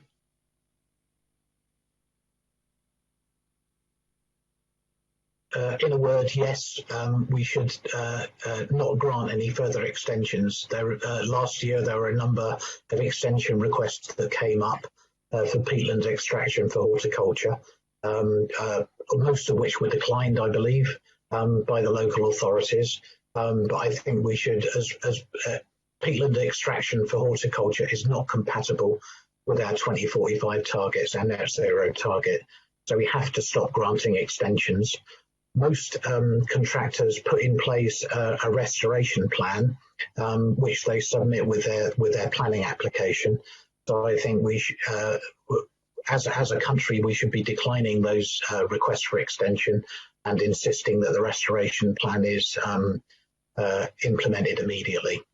On the point about offshoring, I think that we need to ban horticultural peats. The use of peat in horticulture, so that we don't sell it. And the way that we stop offshoring it is that we just don't, if we allowed it to be sold but didn't allow it to be extracted, then we would just get it from elsewhere. If we banned the sale, then we could have some control over that. That would be better be done not only in Scotland but at the UK level. So I would urge the Scottish Government not only to ban horticultural peat very soon, but also to get together with the other administrations in the UK to try and get a UK-wide ban. Right, thank you. And unless anyone else has any very quick comments on that in terms of time, then I hand back to the convener. Thank you. Thank you, Claudia. Can I come to Liz Smith now? Liz.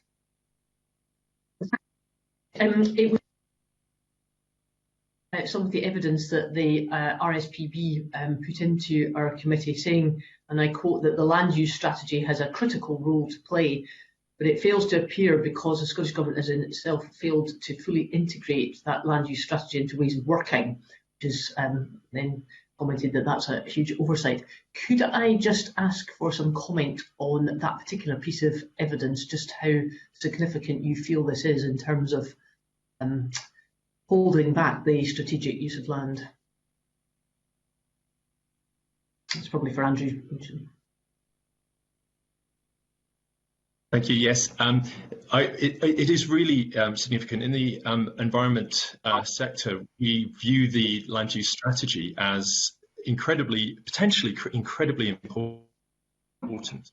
So it was created in the original climate change, precisely the intention of trying to create a strategic approach so that we don't just go piecemeal and end up creating negative consequences, because we could do all sorts of things without, and they could potentially then have unintended consequences, and we want to avoid that. Now, the land use strategy has gone through quite a long process. It's gone through several iterations, and the third sort of iteration is just being consulted on and will be released shortly.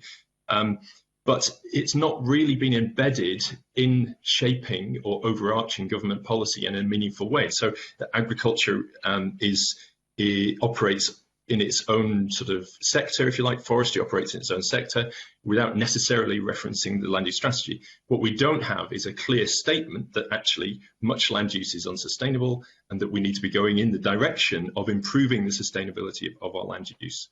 And so lots of that is missing. What the climate change plan update does do is it refers to regional land use partnerships.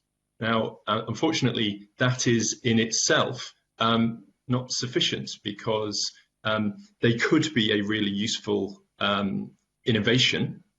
But what the government appears to have done is say that what it originally did was say that it wanted to establish partnerships by 2021 and then publish frameworks, I think, by 2023. But now it seems to be rowing back a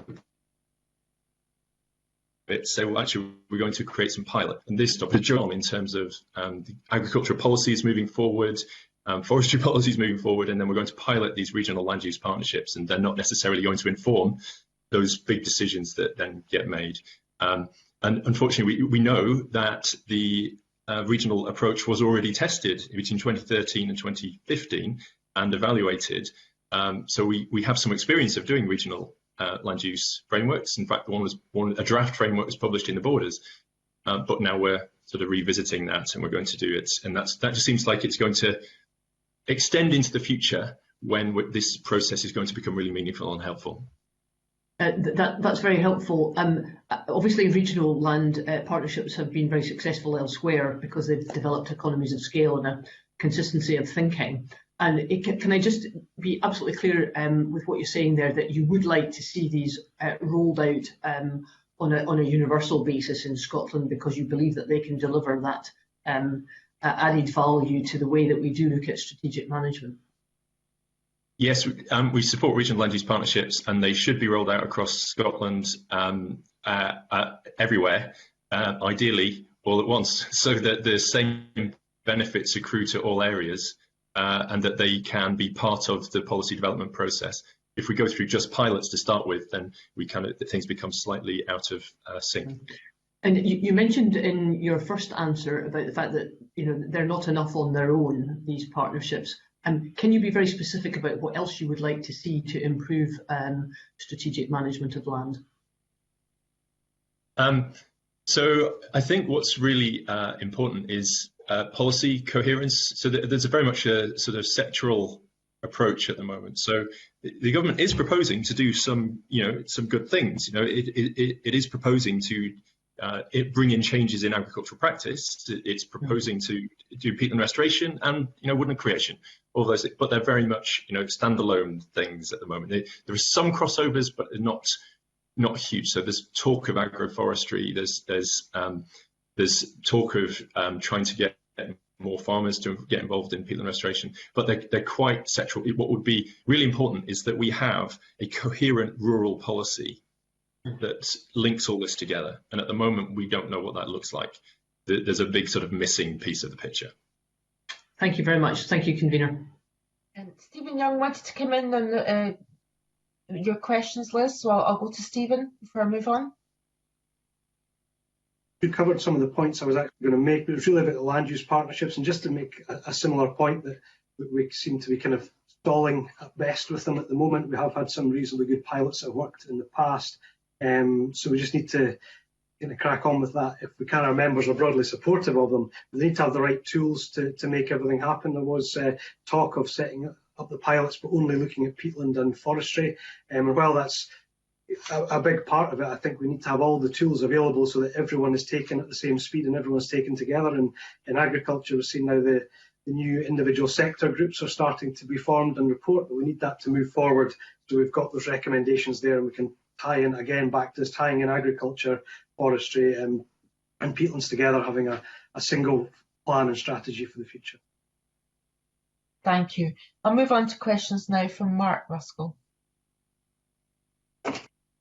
Thanks. I wanted to start off by asking a question about the emphasis in the climate plan update on bioenergy and some technologies, including BECCS. Whether you think some of the kind of assumptions, expectations in the update are realistic, and also how you see the kind of structure of the biomass sector developing in Scotland. Are we going to be reliant effectively on importing biomass to fuel biomass powered electricity generating stations with or without CCS going forward? Or are we going to be able to supply more of our domestic heat market through forestry? So if you've got brief comments on bioenergy, that would be very, very useful, I think. Don't know who wants to start off. Perhaps Professor Smith would like to start off on that. Sorry, Pete Smith. Yes. Yeah. Currently, bioenergy is used. The Drax power station in England imports its biomass for use in production of bioenergy. But I think if we're to do that in Scotland, if we're to use BECCS at all in Scotland, firstly we have the capacity to do it. We've got the access to the pipelines for CCS offshore into the North Sea, so we have the physical capacity to do it, and we also have a large forest industry which can provide some of the biomass which we could potentially use in that. So it is a viable option. There are tensions between using biomass for bioenergy, production forestry, versus nature-based solutions, which tend to be better for biodiversity, use native species, and have a range of co-benefits. There is a tension between nature-based solutions and using bioenergy for BECCS. But Scotland is one of the places in the world where we have the capacity, both the physical access to CCS facilities and underground storage, and also quite a large forest sector. So if we were clever, I think that could form part of our portfolio of mitigation measures. But it comes back to the point that we mentioned earlier. It has to be integrated into the landscape in an intelligent way to make it work and to avoid all the risks. And I should say that we should doing BECCS to store carbon in this country, if we're importing the biomass, doesn't seem to be sensible. It doesn't help the climate anymore, and we somewhat offshore our environmental impacts. So I think the responsible way to do it would be to do it responsibly within Scotland's borders, rather than importing the biomass. Okay. I think Andrew Midgley would like to come in on this as well. Thank you. It's just very briefly to say that, yes, we're cautious about the approach that's been taken with BECCS. Pete Smith referred to that tension with nature-based solutions. Clearly, we want to see a focus on nature-based solutions. It seems like it feels a little bit like we have an unproven technology. We have a gap that we need to fill, and so we'll say, let's fill the gap with the unproven technology and hope it works out. So there's a bit of an aspiration there, and I think what we'd like to see is much greater exploration of the impacts of moving towards a much expanded focus on BECCS. One of the sort of illustrations of how this needs to be thought about very carefully is clearly, if you're thinking about carbon capture, you might be thinking about doing that in the northeast. So there's a geographical potential focus on that. But the northeast is one of the sort of agricultural heartlands, and so you start to think about the way that these things will mesh together in terms of what changes will happen in farming. Will new land become available if you want to get into planting things like short rotation coppice, things like that? So there may need to be much greater sort of foresight, sort of planning to look at the trade-offs between sectors as well. And at the moment, we haven't got any of that. Okay, I don't know if Stephen Young wants to come in on this, otherwise I'll move on to my next question.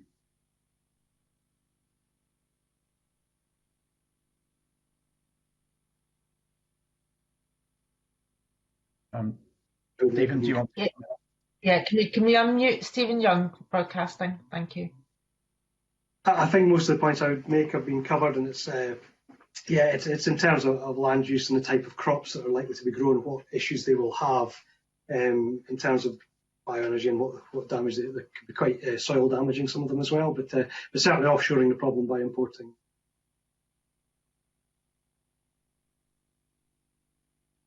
You appear to have lost your sound. I think I got most of that. So if I can move on to my next question, convener, and it's really about the dietary change, which I think is often quite a thorny topic, but it was interesting that at the beginning of the session, a couple of you mentioned this. CCC have recommended a 20% reduction in consumption of meat and dairy products. I'm just interested to know what you think the implications of that might be, particularly for farmers, other opportunities or threats here, and how do you actually pace that? So is it about nudging people along a dietary trend which already seems to be at accelerating and then creating opportunity kind of as that dietary change is happening to avoid offshoring? Or is it about pushing things a little bit further, a little bit ahead of that dietary change curve?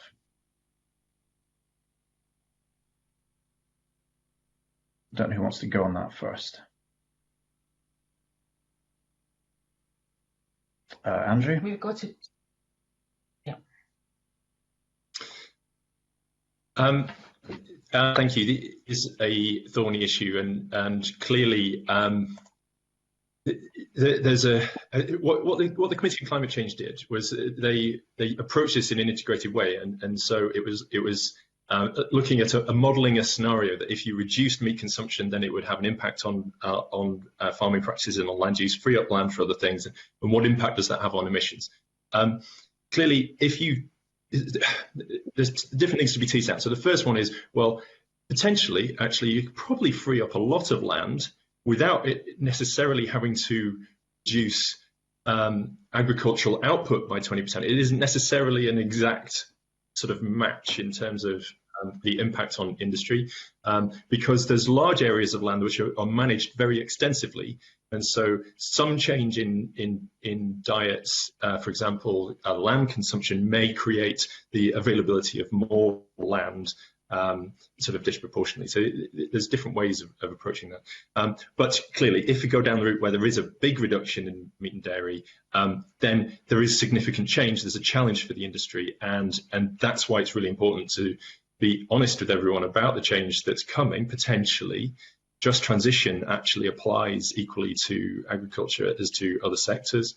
There are risks to businesses essentially by ignoring the market. So people are going to have to innovate and adapt, and so there's a role there for government to support the industry to change, to think about retraining. Actually, if everyone's being honest as well, to help some people leave the industry. There's a emphasis on knowledge exchange, but I mean, from my experience, actually, many of Scotland's farmers are dynamic, they're innovative, they're adaptable. And so actually they will rise to this challenge. But I would say, and this is an important point, the Committee on Climate Change's scenario is not necessarily the only scenario. There's a conversation to be had around what we think the future of agriculture looks like and what we think the future diets look like. Now, we know that dietary guidelines say that we're eating too much meat and dairy, so that's the direction of travel. But how do we get there? The way that the Committee on Climate Change suggested things, it looks like you free up lots of land to plant trees and peatland restoration, but that implies an intensification of the remaining agriculture. And so that's this term of sustainable intensification. But that isn't necessarily, if we're thinking about things from a nature point of view, it isn't necessarily a good thing. It could have good consequences. It might have downsides too. But there are other scenarios. So the Farming and Countryside Commission recently worked to a different model that was focused on agroecology, and that model looked at freeing up a smaller amount of land. So 7.5%, I think, was freed up. But agriculture was done differently and emissions were reduced and we were still feeding the population. So there's a different model. And what that shows is that actually there's a conversation to be had that we're not having really around how all of this fits together in an integrated way. What level of change in diets likely to happen, and how can we change our farming production, and what does that mean for how much trees we can plant and so on? We're not having that conversation. The Scottish Government does have its agriculture and climate change stakeholder group that tried to look at this at the beginning of last year, but it's been overtaken by events, and we haven't necessarily got into a real conversation about what the future of the agricultural and the food system looks like in Scotland. We've just gone down the route of we need to reduce emissions in agriculture by kind of trying to keep it broadly the same, but improve the emissions intensity, and we need to plant more trees. We're not having that integrated conversation about what the future looks like. Okay, I know others want to come in on this. I'm particularly interested in opportunities as well. I mean, how does this change the way that estates will look at their whole land? I'm always struck by the example of Conwy Crofts, where, former sheep farm in Perthshire, they got rid of the sheep, they brought in other land uses, but they've still got 3 hectares of horticulture. So there's a negative side to this, but potential business opportunities as well. Could Stephen Young come in on some of those balances? Yeah, no, I quite agree on that. Our members are very keen on integrated land management and having different parts of the land used for different purposes. It helps with risk management, it helps with workload throughout the year. It makes a lot of business sense. A lot of it's to do with resource efficiency, making the best use of certain parts of land. So our members are very keen to explore that, but again, I sound like I'm kind of just repeating myself. It comes back to all policy things being integrated as well, so they all fit together, so there's not one running ahead of the other and making kind of diverting decisions in a certain direction. Coming back to the kind of dietary issues as well, I mean, there's obviously health and environment going hand in hand there, and there's quite a lot of education on both sides, and the kind of producers and supply chain, but also consumers as well, and the just transition that Andrew discussed. But it's also the one thing, I mean, food security is kind of talked about quite a lot, and I think food security has changed in terms of it's not about whether we have a war or not. It's more about how do we have a degree of control in our production standards and our environmental standards. We know that we can impact on these standards in Scotland if we produce it in Scotland. And it also keeps some of the financial benefit there as well. So there's a broader conversation to be had about that in terms of quality as well as quantity of meat and dairy and diets, and also just looking at land capability and also looking at farming practices, regenerative agriculture, agroforestry. How do we integrate all these different elements and try and create the best outcomes? I think there's a slight danger sometimes that we look through the lens of net zero and carbon becomes absolute king in this, and it is part of it, but biodiversity and all the other things need to come into it as well. So I think we have to kind of look at things in the round generally and not focus too much on one element. Mm-hmm. Professor Austin, I think you wanted to come in. Yes, thank you. I just wanted to flag an opportunity from marine, particularly coastal wetlands, which I mentioned a moment ago. The opportunity for blue carbon to be incorporated and therefore implemented into greenhouse gas inventory. So these are our coastal wetlands, salt marsh habitats, and so forth. This is marginal agricultural land on the whole, and I think there are some nature-based solution wins. From my perspective, I guess the question is, what's the scheme that incentivizes the change of that land use? And how does that integrate into the implementation of these habitats into our greenhouse gas inventory? But I think there's some great wins there, and this is marginal land that is very important for wildlife biodiversity. Yeah, I think my colleague's going to come back in on blue carbon later on, but can I just get a quick thought from Professor Smith on this dietary change land use question as well, please? Yeah, so it's very important. I think there's a role for public procurement in this to normalise plant-based diets by making it the default option in public canteens, in our schools, in our restaurants, and a whole number of other public procurement spaces. If we normalise it, it helps nudge people in the right direction. Another option, of course, is when carbon taxes become a thing. They're not at the moment, but in the future, international carbon taxes could be in place, and that will naturally make ruminant products, meat and dairy, more expensive, which would help also nudge people in the right direction. I should note, however, that there are social justice and equity issues associated with that. So we have to make sure that if we raised any money from high carbon food taxes, for example, on meat or dairy, we would have to use that to subsidise fruit and veg for the poorer sectors of the community. And the other thing to note is that it will require some changes in the industry, but as you pointed out, there are some opportunities there as well through diversification, and there will be some meat left in the sector. So we have to aim for less and better meat, where we produce it in a grass-fed way, from areas that are obligate grass where they can't be used for production. for anything other than ruminants, and it makes sense to produce ruminants rather than do anything else with that land. We could aim to produce high quality, high value products from that land. So it doesn't necessarily have to be the threat that it may at first appear to the industry. Mm-hmm. Thank you, Mark. Okay. Can I move to questions? Thank you. Finlay.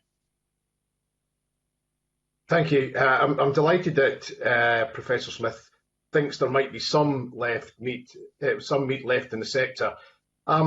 This conversation really I despair, because it seems to be particularly one-sided. We looked at land use and whatever, and how that integrates with food production, whatever.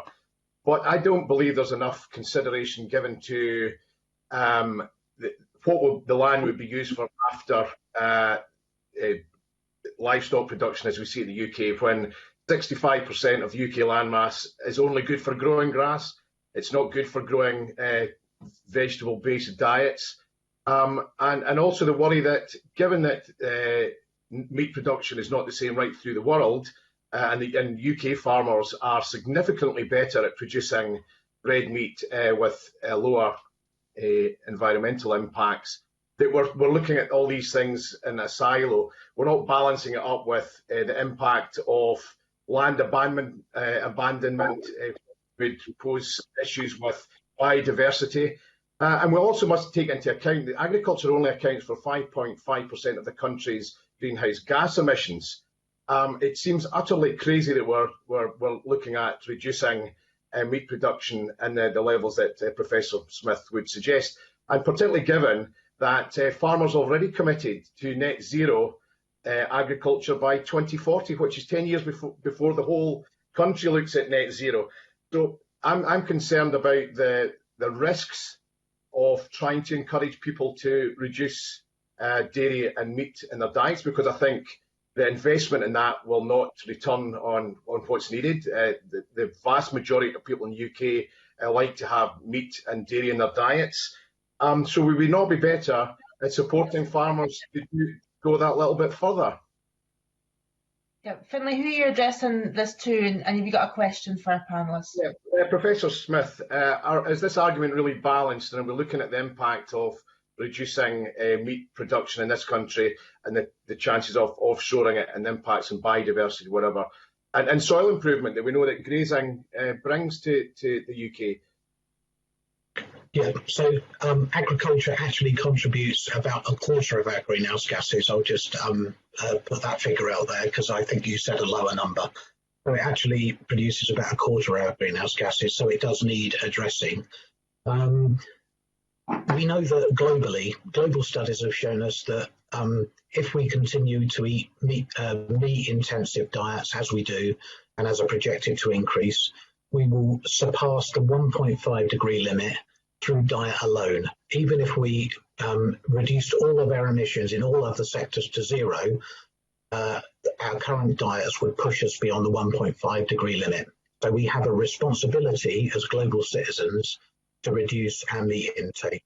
And as you know, the largest greenhouse gas footprint comes from ruminants, that's lamb, beef and dairy. And they account for over 50% of all animal-based greenhouse gas emissions globally. So these are the target. They're the target for greenhouse gas reduction. We must act. We can't defer this and say Scotland is the exception. We grow it in a relatively environmentally friendly way. So we should have a get out of jail free card compared to other countries. We currently get, in social justice and equity terms, we overconsume protein by between 80 and 100%. And we could considerably eat less animal-based products without significantly affecting our diets. So we can certainly cut our diets and contribute globally to the emissions from food, particularly in the livestock sector. Okay, we need to move on to got some deer management questions from Angus MacDonald. Angus. Okay, thanks, convener. Just waiting for the camera. Thank you. This committee and the previous RACI committee have long agonised over the issue of deer management. Now, the final report of the deer working group highlighted the role of deer management in ensuring the success of climate change mitigation measures, particularly for forestry. Now, several respondents to the call for views noted the omission of deer management from the draft CCPU. So, why would you say this is important, and what policies, funding and statutory mechanisms should be included in the plan to support this? And if I could maybe go to SLE first, followed by Professor Smith.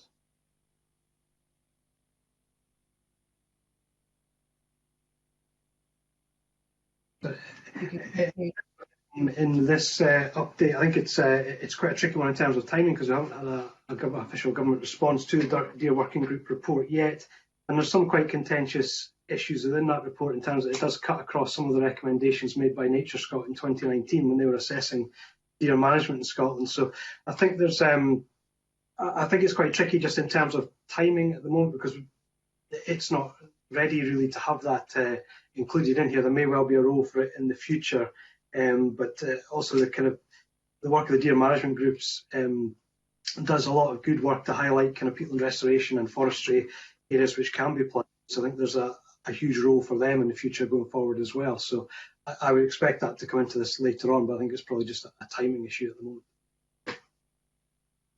Okay, does Professor Smith have any comment?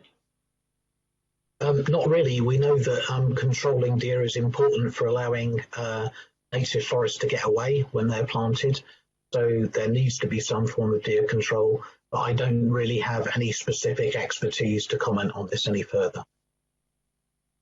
Okay. Anyone else? No? Andrew Midgley? Andrew Midgley?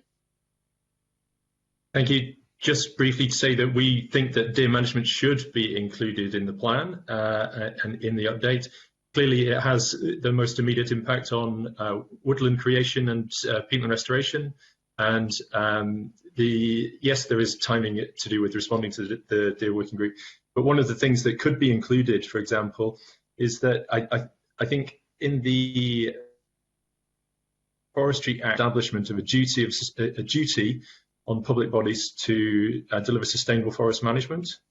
But that doesn't include any reference to deer densities, and deer density could be part of that duty to say 5 deer per square kilometre.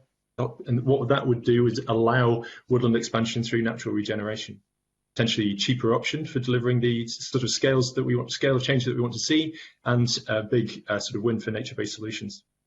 But it would also be useful to see the removal of the incentives for mule burn for deer management, which I think have been included in some of the papers that the members have. Indeed, yes. So it's fair to say, Andrew, that you would have expected to see some of the recommendations from the Deer Working Group report reflected in the plan. That's right. Okay, thank you. Thank you, Angus. And in matters of blue carbon, can I move on to Claudia Beamish? Claudia.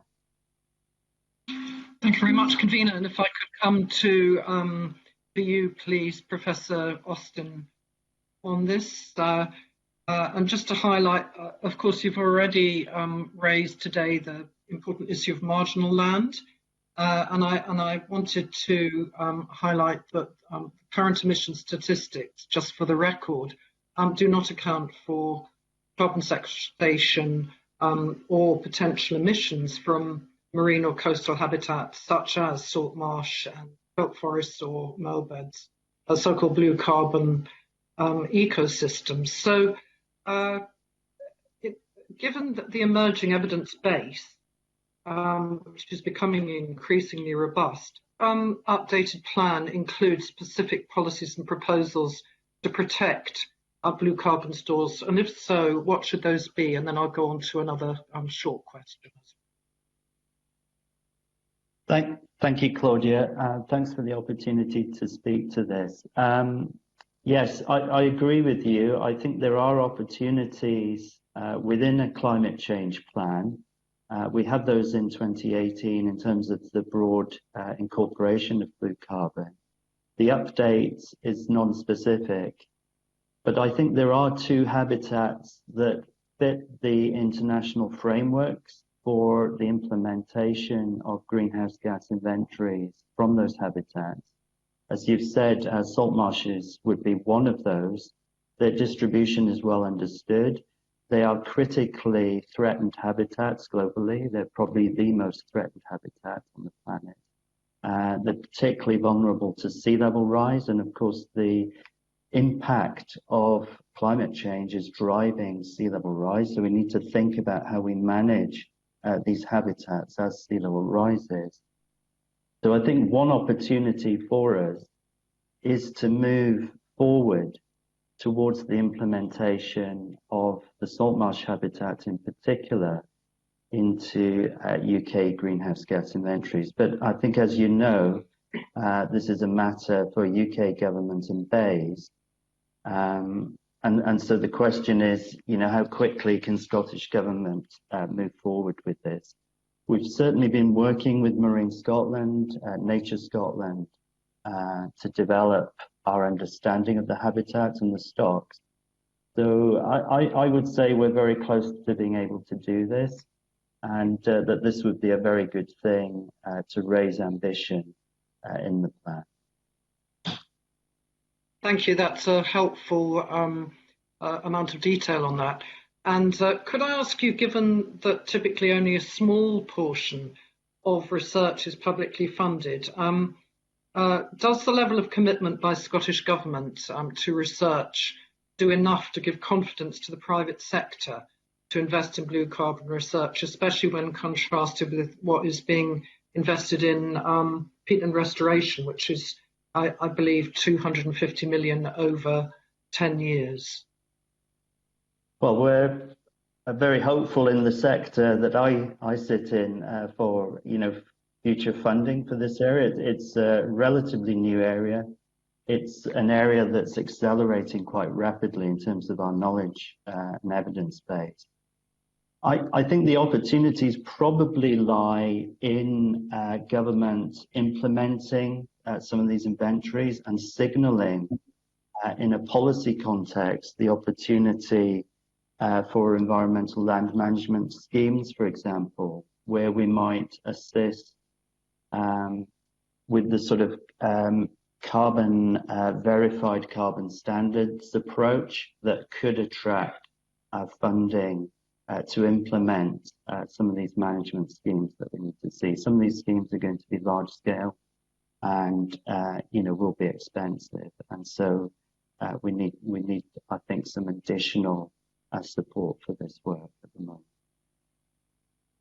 Right, thank you. Could you give a quick example of one of those, what one of those schemes might be in theory? Yes, I think just to commend the work of RSPB, the NIG Reserve, would be an example of the type of coastal realignment scheme that has been developed to create habitats, and I think probably not developed in the context of blue carbon, but we realize increasingly the benefits of these coastal realignment schemes to create carbon sinks. And so that's the type of large-scale project that needs investment, but creates opportunity both for nature and for climate. All right, thank you. And I know there's other colleagues who have questions on blue carbon, so I'll hand back to the convener to take that forward. Thank you. Thank you very much, Claudia. And we've got some questions around marine protected areas from Stuart Stevenson. Well, thank you, convener. Yes, indeed, they only represent a tiny proportion of our blue carbon stores, according to Nature Scots report some 3 years ago, and should therefore, when we're looking at marine protected areas, that be that part of the wider spatial management of the marine and peri-marine environment. I say peri-marine because, of course, the freshwater estuaries that go into the sea come into this as well. And perhaps in the first instance, Pete Smith might care to pick that one up if he could.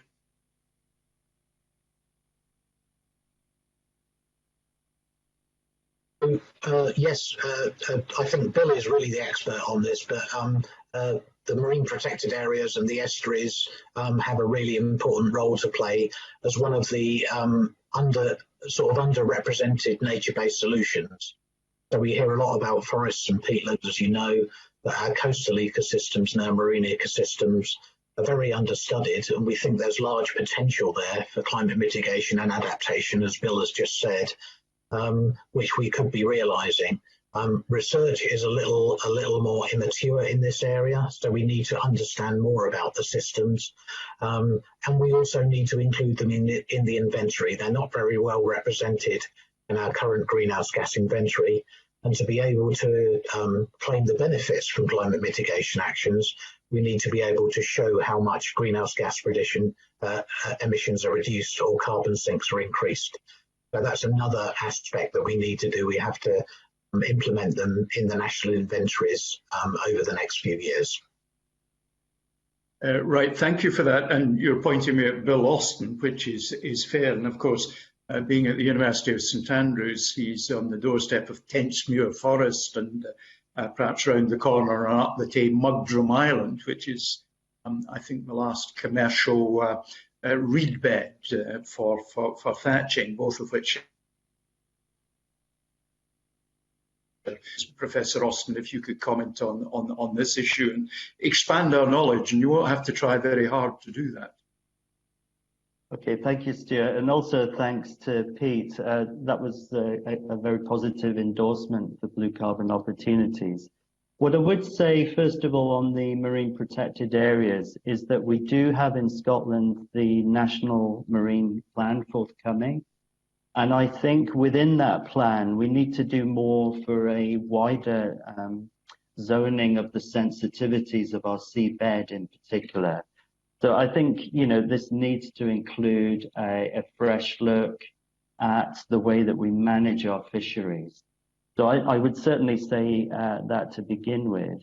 In terms of the area of marine protected areas and the coverage of our blue carbon resource, I mean, Scotland is blessed, of course, by a very large share of the UK EEZ, and much of that carbon resource in surface sediments, only in the top 10 centimetres of our seabed, is very widely distributed in a whole range of habitat types.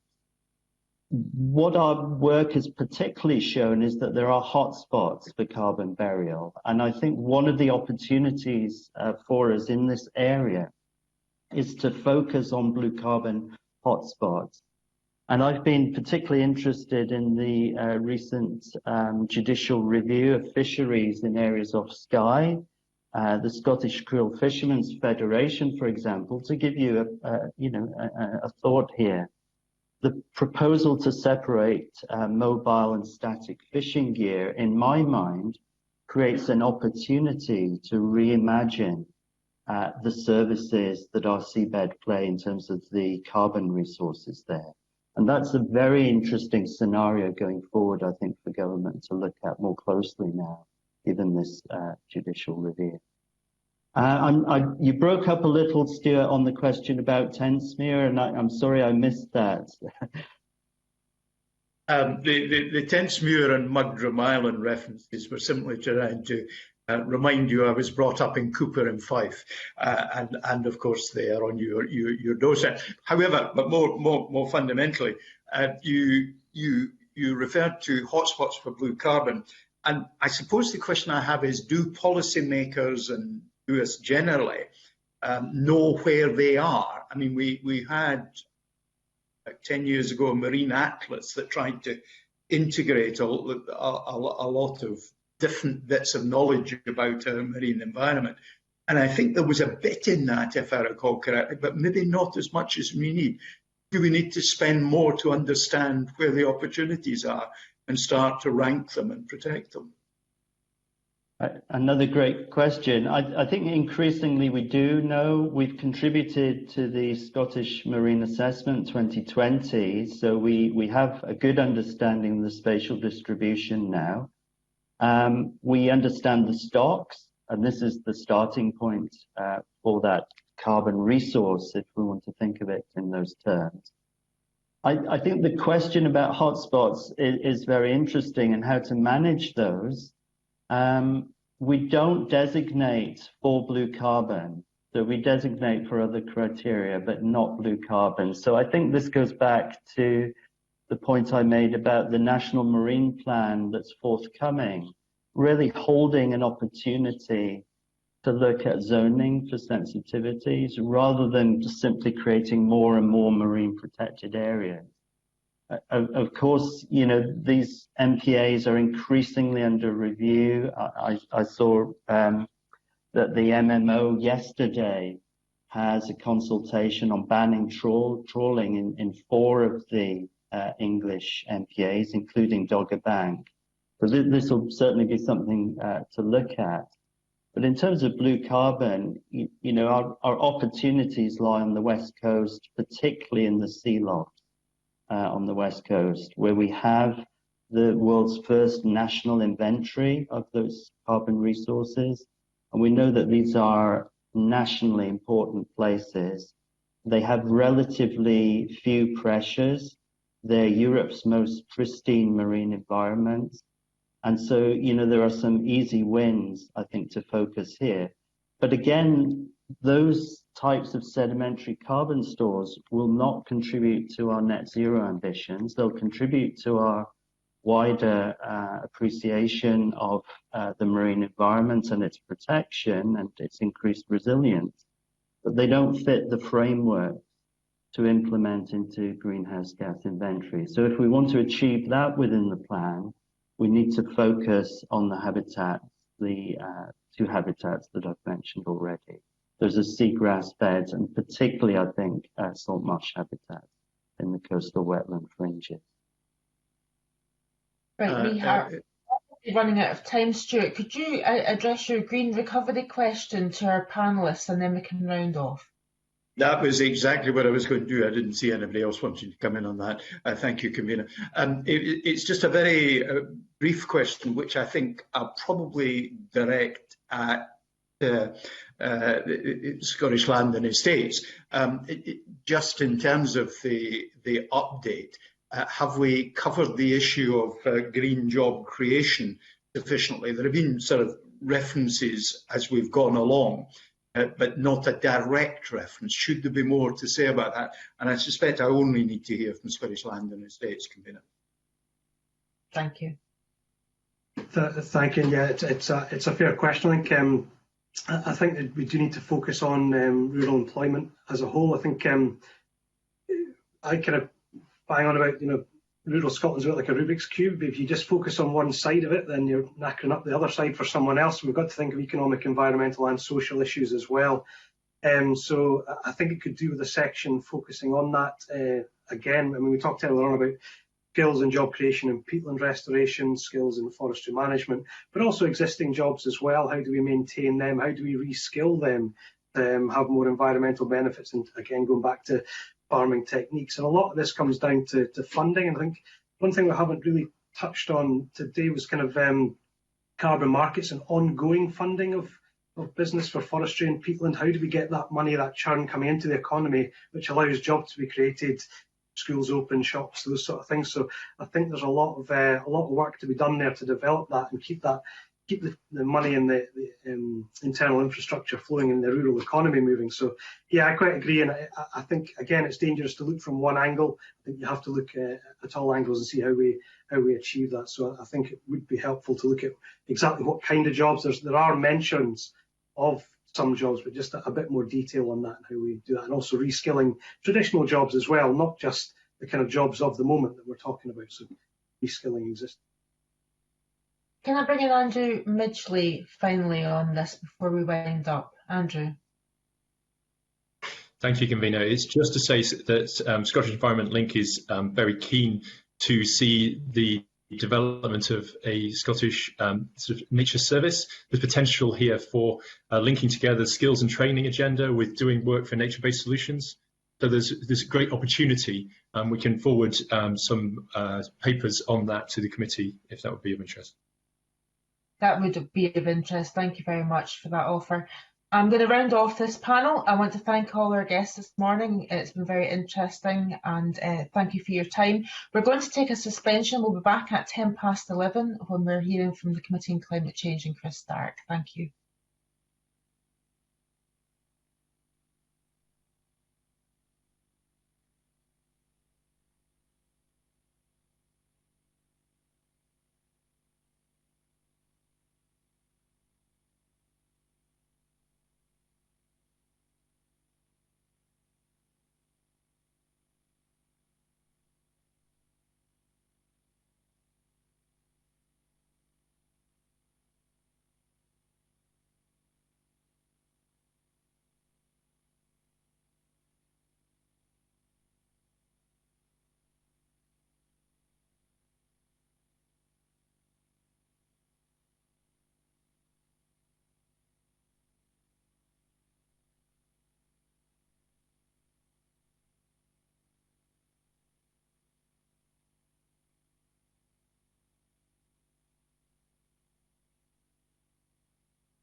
Great, welcome back for our final evidence session on the Scottish Government's updated climate change plan today. I'd like to welcome Chris Stark, Chief Executive of the Climate Change Committee.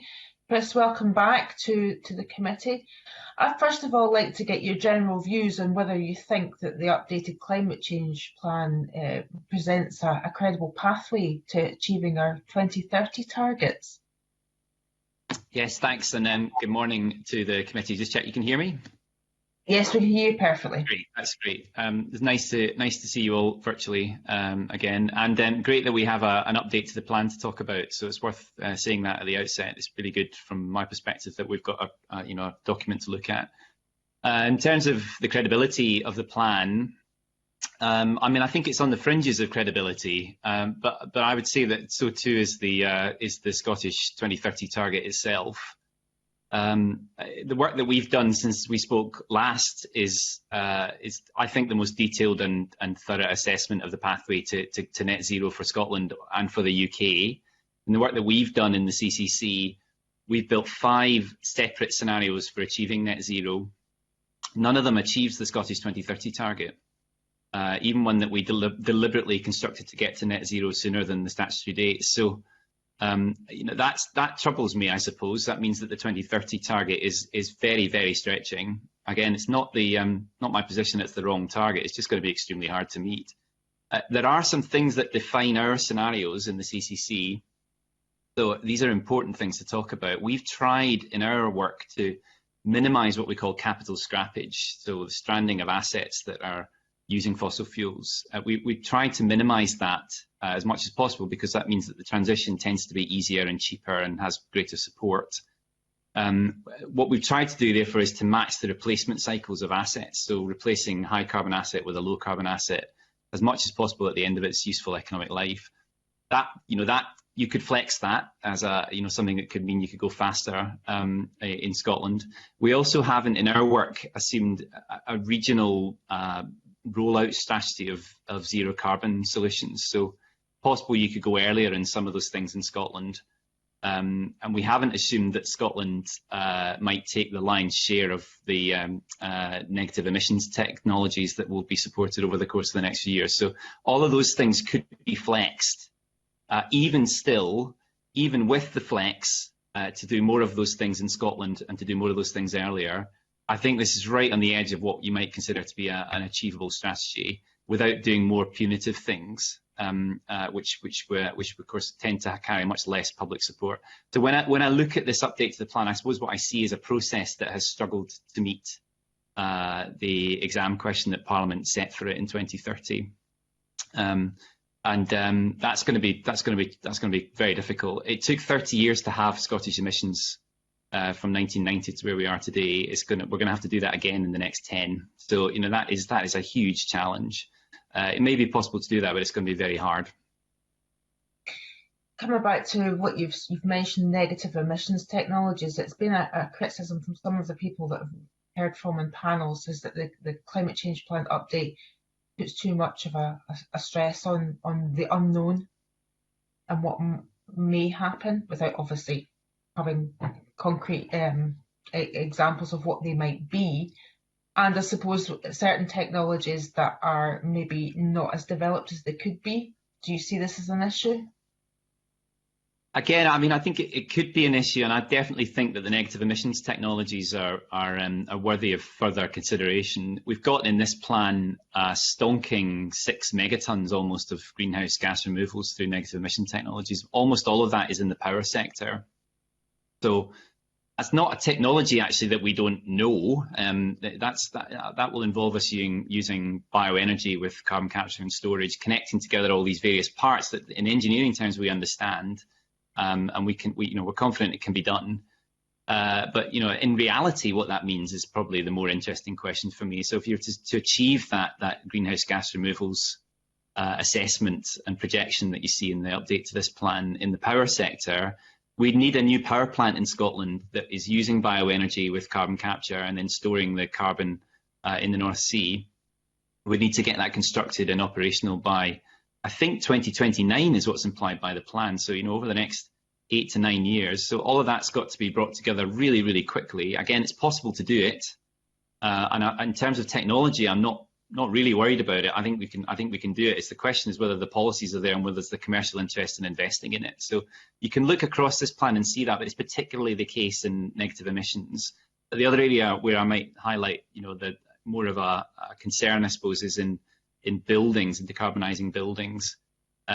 Mostly the sectoral emissions reductions that you see in this plan are a pretty close match for what the CCC has said in its analysis, except in buildings. That's an area where there is a much bigger fall in emissions projected by this plan, and that's going to need a lot of intervention, a lot of change. Again, it's not really a technological concern, it's more of a practical consideration whether you can get that done over the next decade.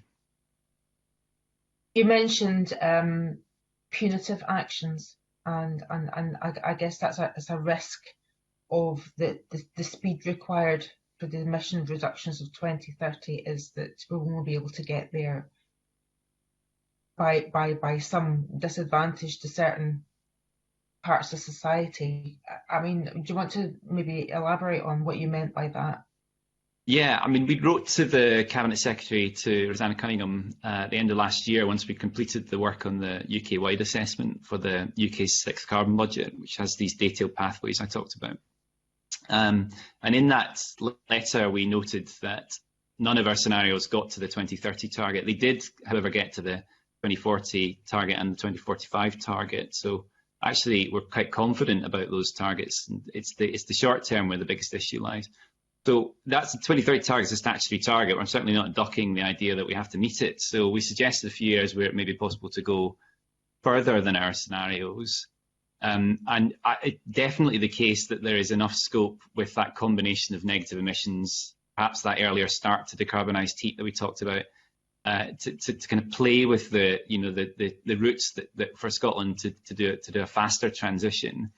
It's possible, of course, to do more punitive things, as I mentioned, and now that would probably include more sharp effort on diet change, which is notably absent in general from this plan, and certainly more punitive policies that might scrap capital assets early. So I'm thinking about boilers and cars in particular there. Again, it tends to be pretty unpopular as an approach, but certainly would help in getting to the 2030 target. We have not recommended those kind of steps UK-wide because we don't think they would carry that public support. So I think that, again, it goes back to the Scottish ministers. What they choose to do over the next decade is going to be absolutely critical, and whether they choose to go down the route of those more punitive steps is going to be one of the big questions for me. And it is pretty fundamental because there's not really enough in this plan for me to understand exactly what they're planning to do on that. So that is something that I'd like to see more from Scottish ministers on exactly how they plan to meet that 2030 target. Okay, I'm going to move on to questions from my colleagues now.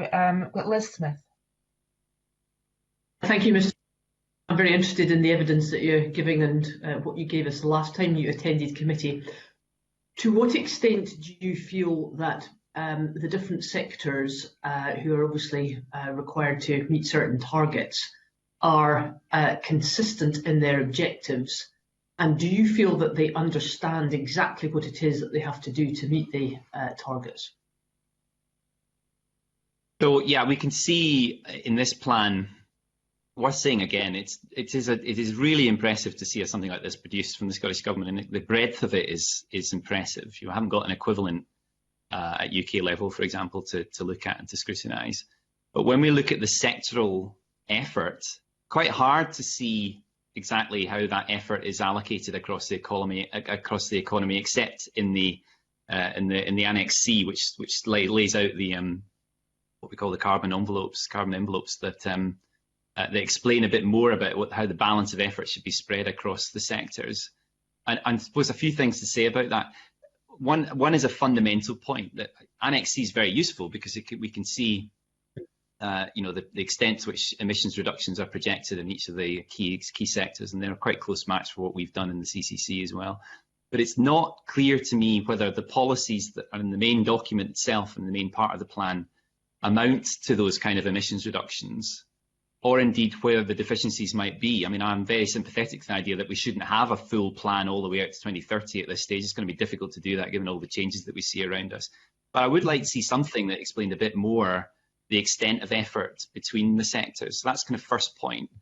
The second point is that there is clearly a very fundamental shift going on here towards net zero, which involves a huge amount of change in some of the fundamental systems that underpin the Scottish economy, including notably the energy system, but also how we use land, those sorts of things. Again, it's not that clear how well integrated those things are either. So I think what we have here is a modelling exercise in Annex C, which I find really, really interesting. And interestingly, the Scottish Government analysts are very clear that it doesn't reach the 2030 target, as we've just discussed. So there's been a further step to allocate carbon in a pro rata basis, except for two sectors, agriculture and industry, across the economy. It's difficult to see whether that amounts to a genuinely integrated plan from Scottish ministers. And is that modelling effective when it comes to bearing down on what some of the specific challenges are to those sectors that are maybe not doing as well as some of the others? Do you think that would be helpful? Yeah, I mean, the modelling challenge is something, of course, that we deal with in the CCC as well. And of course, in my former life in the Scottish Government, I saw this up close. And it's difficult to get to net zero. And when you look at the models, and the Scottish Government uses this model TIMES, which struggles, especially in the short term, to achieve that kind of outcome. It's fundamentally an energy system model. You get quite difficult things happening when you plug in some of the requirements that Parliament has set. So it's going to be, it's one of these areas. It's difficult to say with clarity whether the modelling is sufficient and how it's being used, of course, in the Scottish Government itself in the policy process. I would only note that it is good to see what looks to me to be a much more integrated plan than previous ones. So it looks to me, again, I'd love to be able to say with clarity that this is what's happening. You don't see it in this document, but it does look to me that the modelling that's being done is now being used in anger, if I can put it that way, around the cabinet table to discuss policy. And that is great from my perspective. That's a real progress. So, I mean, notably, a sector that I've been very critical of in the past, which is agriculture. It does appear now that the CCC and Mr Ewing agree on the emissions reductions that are necessary over the next 10 years or so. It's just not clear to me how those emissions reductions will now be delivered with Scottish policies or UK policies. So it's the implementation step that for me is missing. Okay. Thank you very much. I've got some more questions about behaviour change, but I'm not sure, Convener, if you want that just now or a wee bit later. Liz, I'll come back to you, but I do want to bring in Mark Buskell, who does up probably my line of questioning, and then I'll come straight back to you, Liz. Mark. Yeah, thanks. I was just thinking about what you're saying there about punitive actions. We're all politicians, right? So we don't want to propose anything that's punitive at all. But some of these seem to be pretty mild. I mean, scrappage schemes. Do you have evidence that scrappage schemes are really unpopular with the public? I mean, are we talking about really fundamental transitional shifts here required to tackle climate change, or are we just a bit fearful of introducing anything that could be seen as a wee bit controversial? I'm just trying to sort of see the scale of the mission here and what we've got to do versus an assessment of what may or may not be punitive, and it seems to be a bit of a mismatch in my own mind. Well, I mean, at the start of this discussion, I talked about the kind of conditions that we put under our own modelling, that we inject into our own modelling. So we try and avoid capital scrappage, use that term. They're avoiding getting rid of capital assets before the end of their useful economic life, because we can see a path to net zero without the requirement to do that at scale. Now, you can do it, and I suppose the reason I can't answer your question directly is because I don't know under what conditions Scottish ministers would wish to do it. So we've seen in the past that we have had very successful scrappage schemes where there is a payment to consumers, payment to citizens to get rid of those assets. We've had those kind of schemes in place before, and they're very popular. So I think it depends ultimately on the willingness to pay for it. So when we try to avoid those things because we know that they carry a short-term cost to the public finances, but if there is a willingness to do it from Scottish ministers, then I think you can go faster. And of course, that brings the 2030 target into view. So I mean, perhaps I've used the word punitive, but perhaps that's not the right term. I mean, I think they're only punitive if they don't carry that financial reward for those that are asked to scrap. Okay, thanks. Thanks, Mark. Liz, I'll come back to your questions on behaviour change. Liz. Yeah, well, that's very helpful, Convener, because I think they're actually quite related to the question that Mark Driscoll has just asked, and to your responses, Mr. Stark. That the real issue here is about ensuring that we can encourage behaviour change. Nobody wants to be too punitive about it, but we do need behaviour change. And I'm just interested in your ideas about how we encourage all the sectors right across Scotland to have that at the sort of foremost of their mind, that behaviour change, and it's our responsibility as individual citizens too, obviously. How do we inculcate that as the sort of prime issue that will help to drive things forward much more quickly than might otherwise be the case? So I've a few things to say in response to that. So one of the questions is whether it is as fundamental as that. I mean, I think it's a fundamental part of the things that we need to do, but behaviour change alone will not deliver net zero. So there's a combination of things going on here that are necessary for Scotland to reach net zero by 2045. Just a little take on that.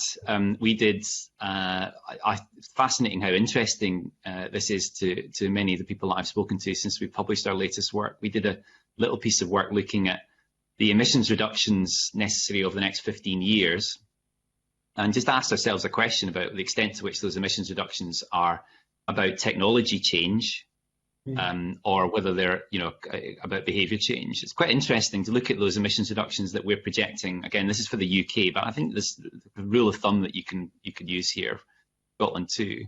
About 2/5 of those emissions reductions are technological change alone.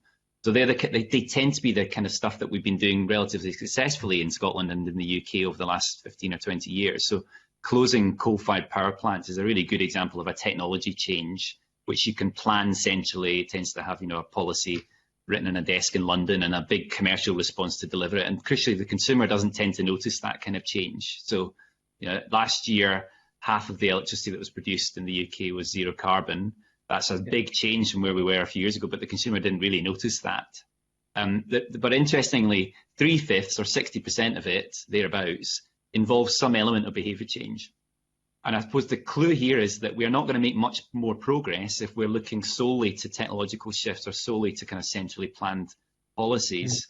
If we want to get to that kind of outcome that we're looking for. Now, interesting to me, only a small proportion of that behaviour change emission reduction that I talked about is pure behaviour change. So that might be two good examples are flying less or eating less red meat and dairy.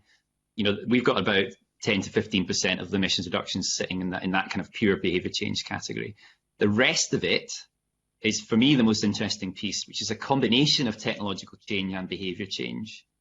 So a classic example of that, I suppose, is the fact that at the moment we take our cars to the petrol station and we fill them up. In the future, we might be driving an electric car, we might be renting that electric car, but we plug them in. That is a behaviour change, but not one that's particularly frightening, but you've got to approach it as a behavioural shift. The other one, which is I think a bigger shift, is the fact that we won't be using gas boilers to heat our homes. We'll be using heat pumps or some other form of technology that doesn't cause greenhouse gas emissions. That might involve us heating our home differently. So we might be preheating, as we call it, off peak. Those sorts of changes are, I think, a more significant behaviour change, but again, not something that's that scary.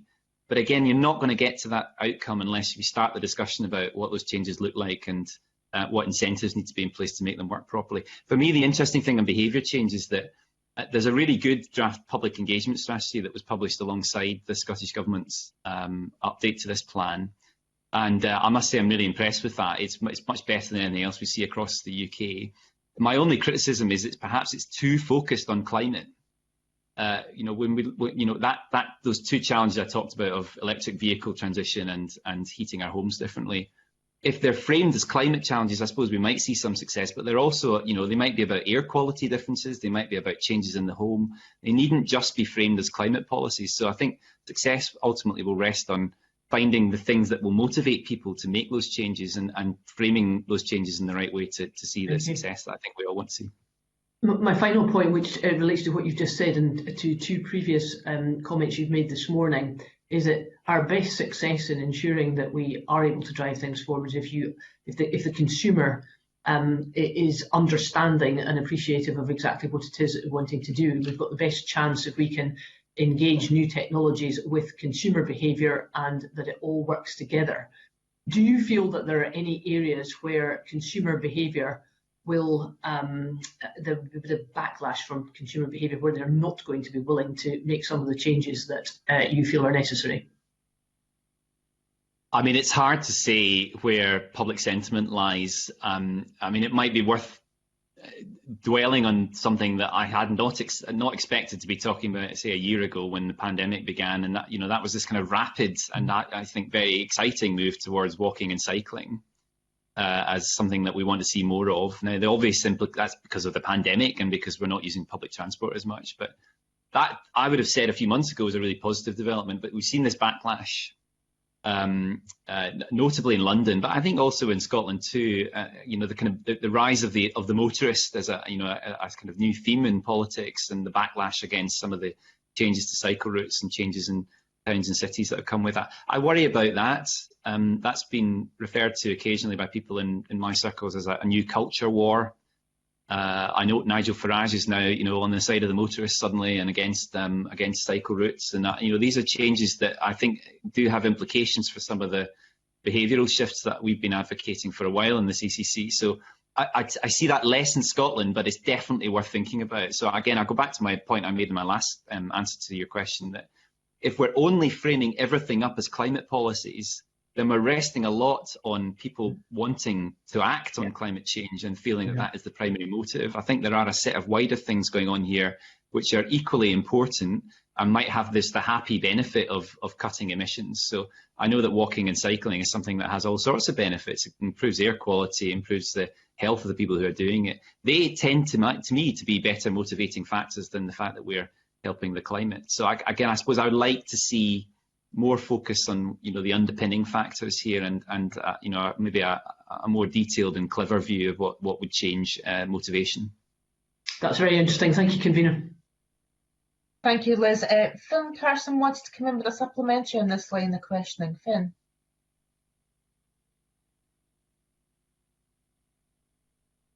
Right. Can you hear me?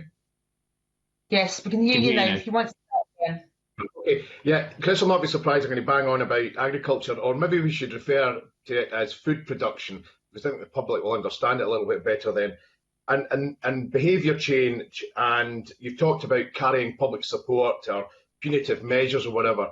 So can I ask you, what modelling has been done to look at what the CCC would like to see, and that's a 20% reduction in the consumption of red meat and dairy, and the effort that would have to be put into achieving that, and whether it's achievable at all in the short term, and we need rapid change, or whether we'd be better investing in farming businesses, agricultural businesses, to try and help them achieve the sort of things that they're already doing. So that's boosting productivity and in turn reducing emissions, maximising carbon capture by improving grassland and their bioenergy usage and carbon storage that a lot of farmers are employing now. So is there any modelling being done on what direction of travel should go? Is it better persuading people to eat less meat, or is it actually, are we going to get a better return on reduction in emissions by supporting agricultural businesses?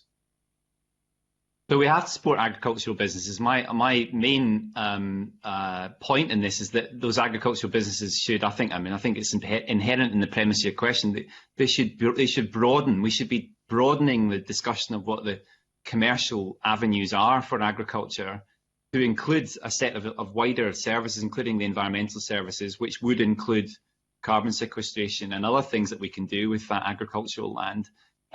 You asked about diet change, and diet change is important in the work that we've done.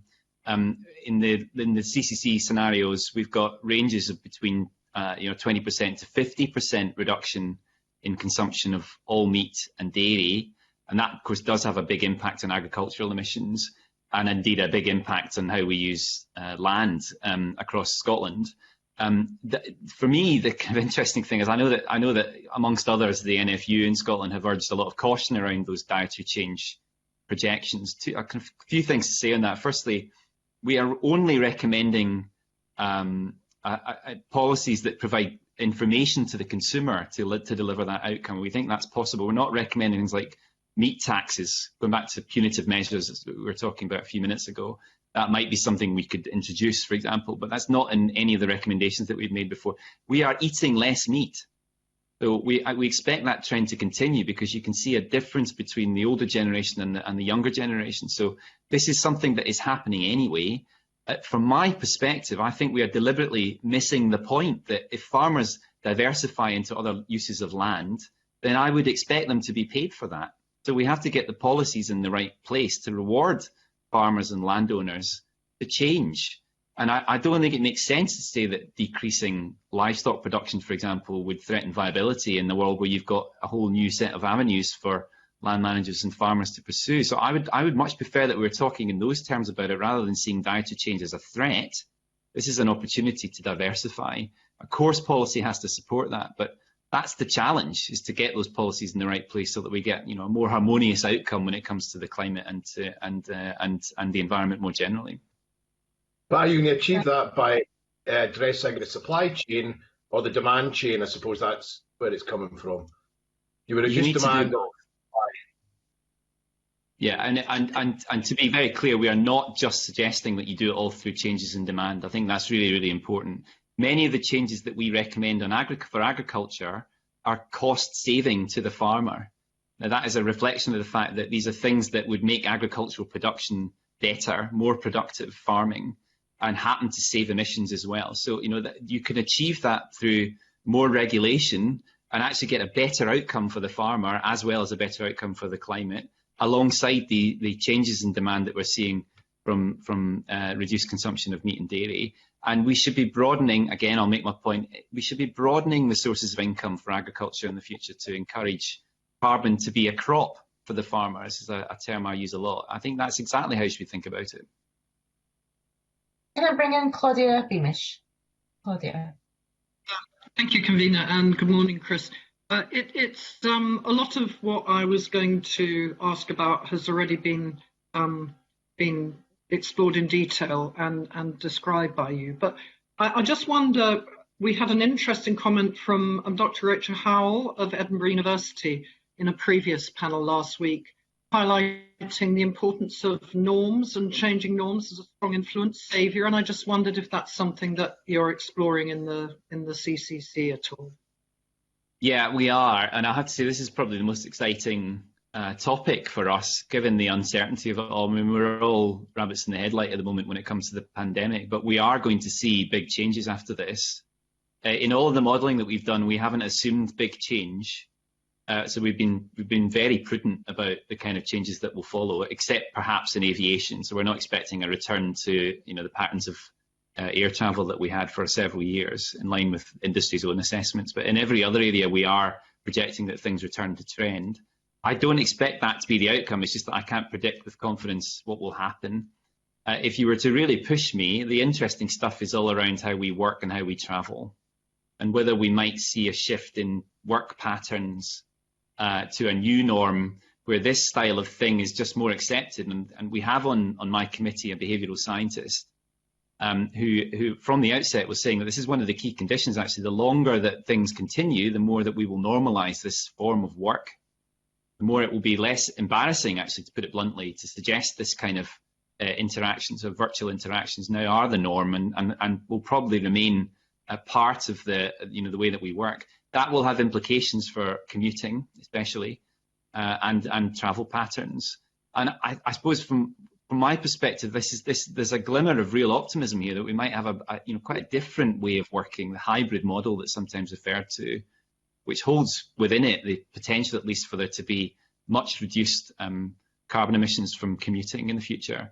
And I'd like to see that happen, but there is a potential for that not to happen too. We've seen some evidence, and albeit it's just anecdotal, that in the spare time that people have had when they're not commuting, what they've been doing is jumping in their cars and going on leisure trips in their, to far-flung places. So it's not obvious to me that everything is going to go tickety-boo to plan, but it's definitely something that I'm interested in pursuing. So we'll be doing some work over the course of the next few years to look at those things. Thank you. Thank you, Claudia. And then move on to questions from Finlay Carson. Thank you, Convener. The most recent emission stats are based in 2018, and those stats are used as the baseline for 2020. But there has been some unprecedented reductions assumed in the period from 2018 to 2020. Electricity emissions dropped by 23%, buildings by 23%, and probably most surprisingly, transport by 26%. Now, we understand that, as you've just touched on, transport or movement patterns have been quite different because of the pandemic. But is it realistic to expect such significant reductions in emissions based on those, the figures I've just given, particularly when up to now all the trends have been heading in the wrong direction? Yeah, we spotted that too. And of course, it's difficult to say without the data, but of course there is going to be this impact from COVID, which, as we've just discussed, is really difficult to predict. But yeah, I mean, the two I'd pull out are emissions from buildings and emissions from transport, which both seem to be a quarter lower in these assessments. That does seem heroic, especially given the tendency to move to more car use during the pandemic. So we haven't been able to use public transport as much for health reasons. So, we've been using our cars more, albeit we've been travelling less because of the lockdown. But the big one is probably the extra heating requirements in homes. So I'm speaking to you today from a home that would not otherwise be warm at the moment. I wouldn't have the heating on. So I'm afraid I'm going to have to withhold a view for now, except to say that they do look pretty heroic.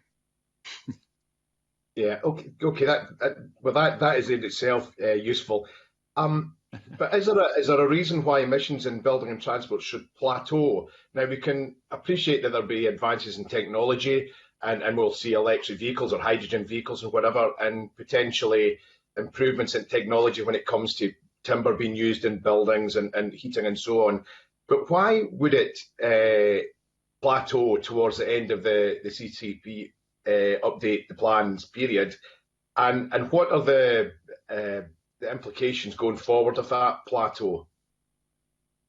Yeah, this is another thing that we spotted, and I think this is I find this more interesting now than the prior question, because of course the prior question is going to be difficult to answer for a couple of years. But it is an oddity.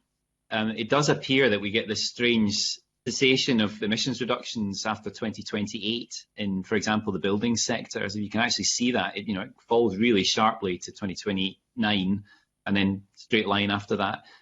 Difficult to see why that would be the case. It indicates to me that is a function of the times modelling, i.e., we're not modelling those emissions beyond a certain point.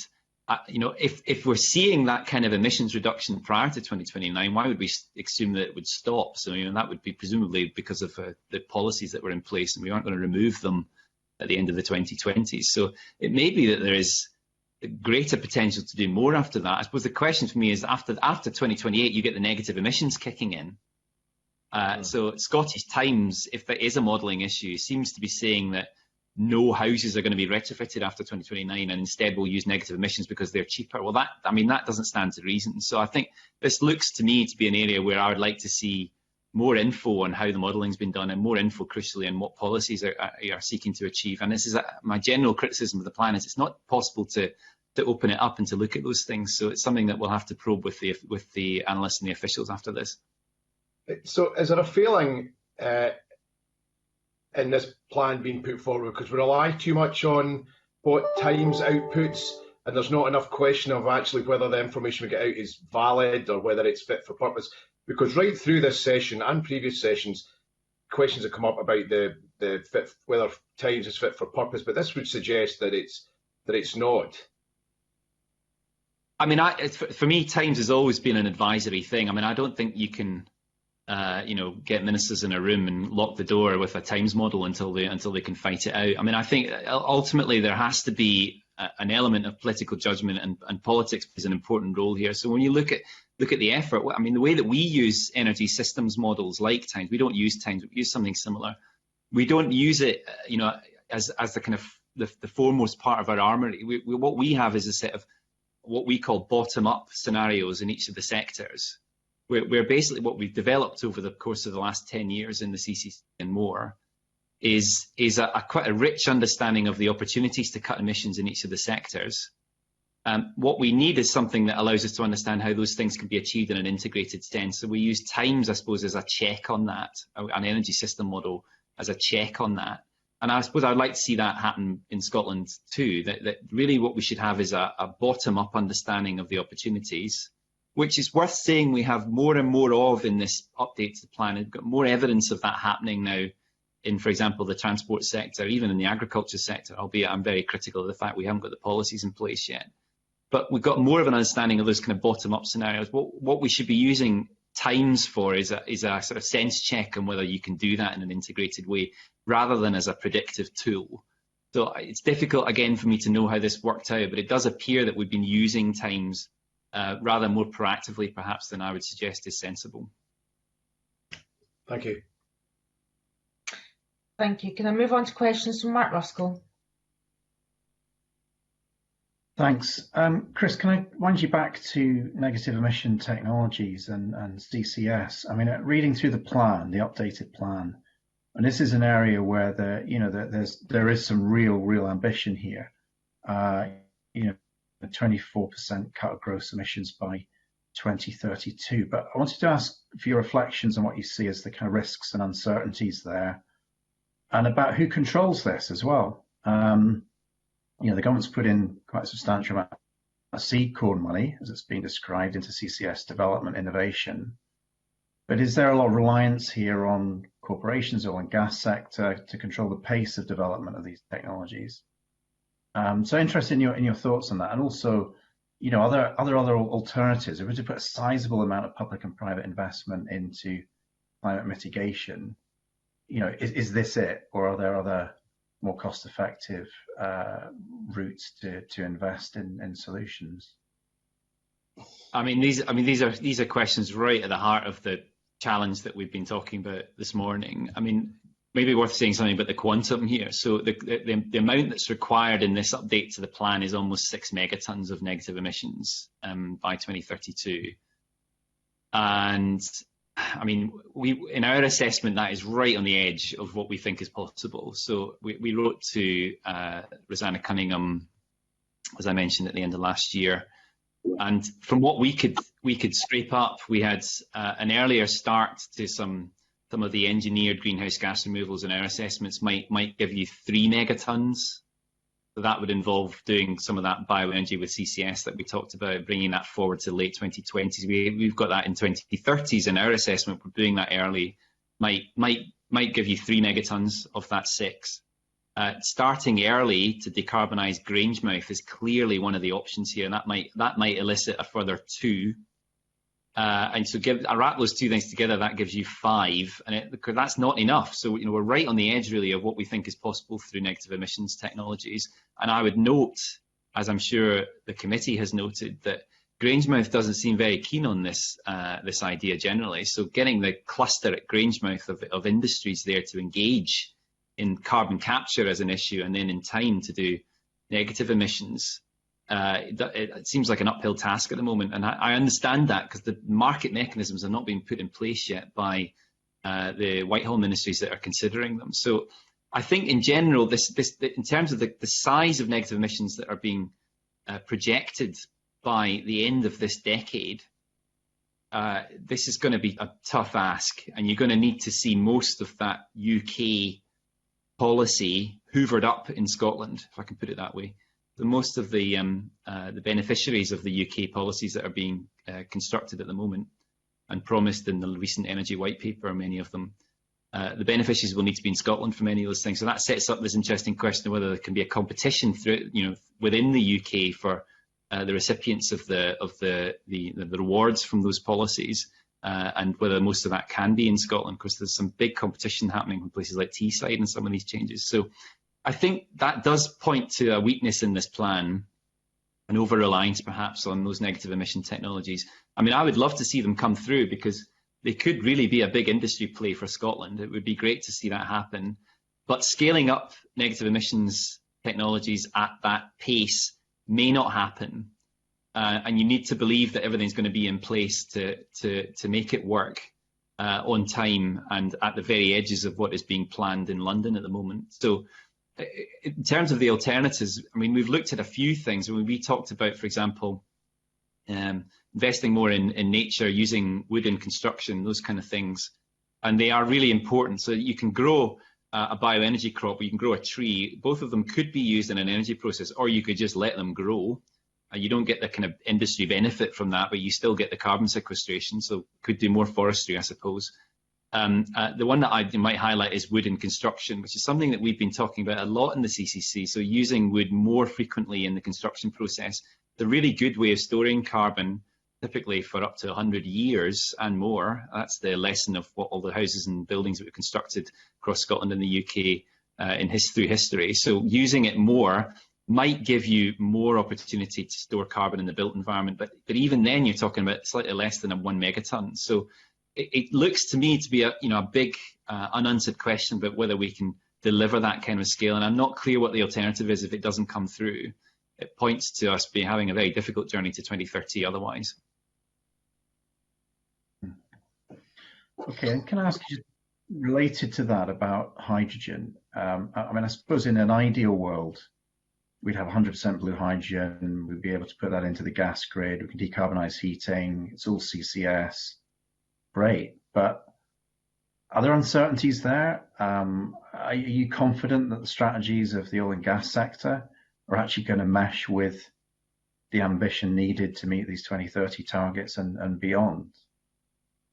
So no, I mean, the strategy that you laid out is not the one that we would propose, because there's lots of risks to that, not least if you're using carbon capture. It's not a 100% process, so you're not going to capture all of the carbon from natural gas, putting it through that process of probably steam methane reformation and capturing the carbon. It's high yield, you capture a lot of the carbon, but not all of it. So that means you've got to work hard somewhere else to set off the residual. It may be worth saying that in our assessment, our most recent assessment, we've come to, I think, quite a sophisticated view about how the UK can make that transition. It does start with a lot of blue hydrogen production, but over time, as you've built out more and more renewable electricity supply, especially from offshore wind, there are times when you've got excess supply over demand for electricity, and you can switch to producing hydrogen as a means to store that electricity in an alternative form, that being hydrogen. That is a 100% process. That is completely zero carbon. And of course, you can do that, the economics support that more frequently in the future.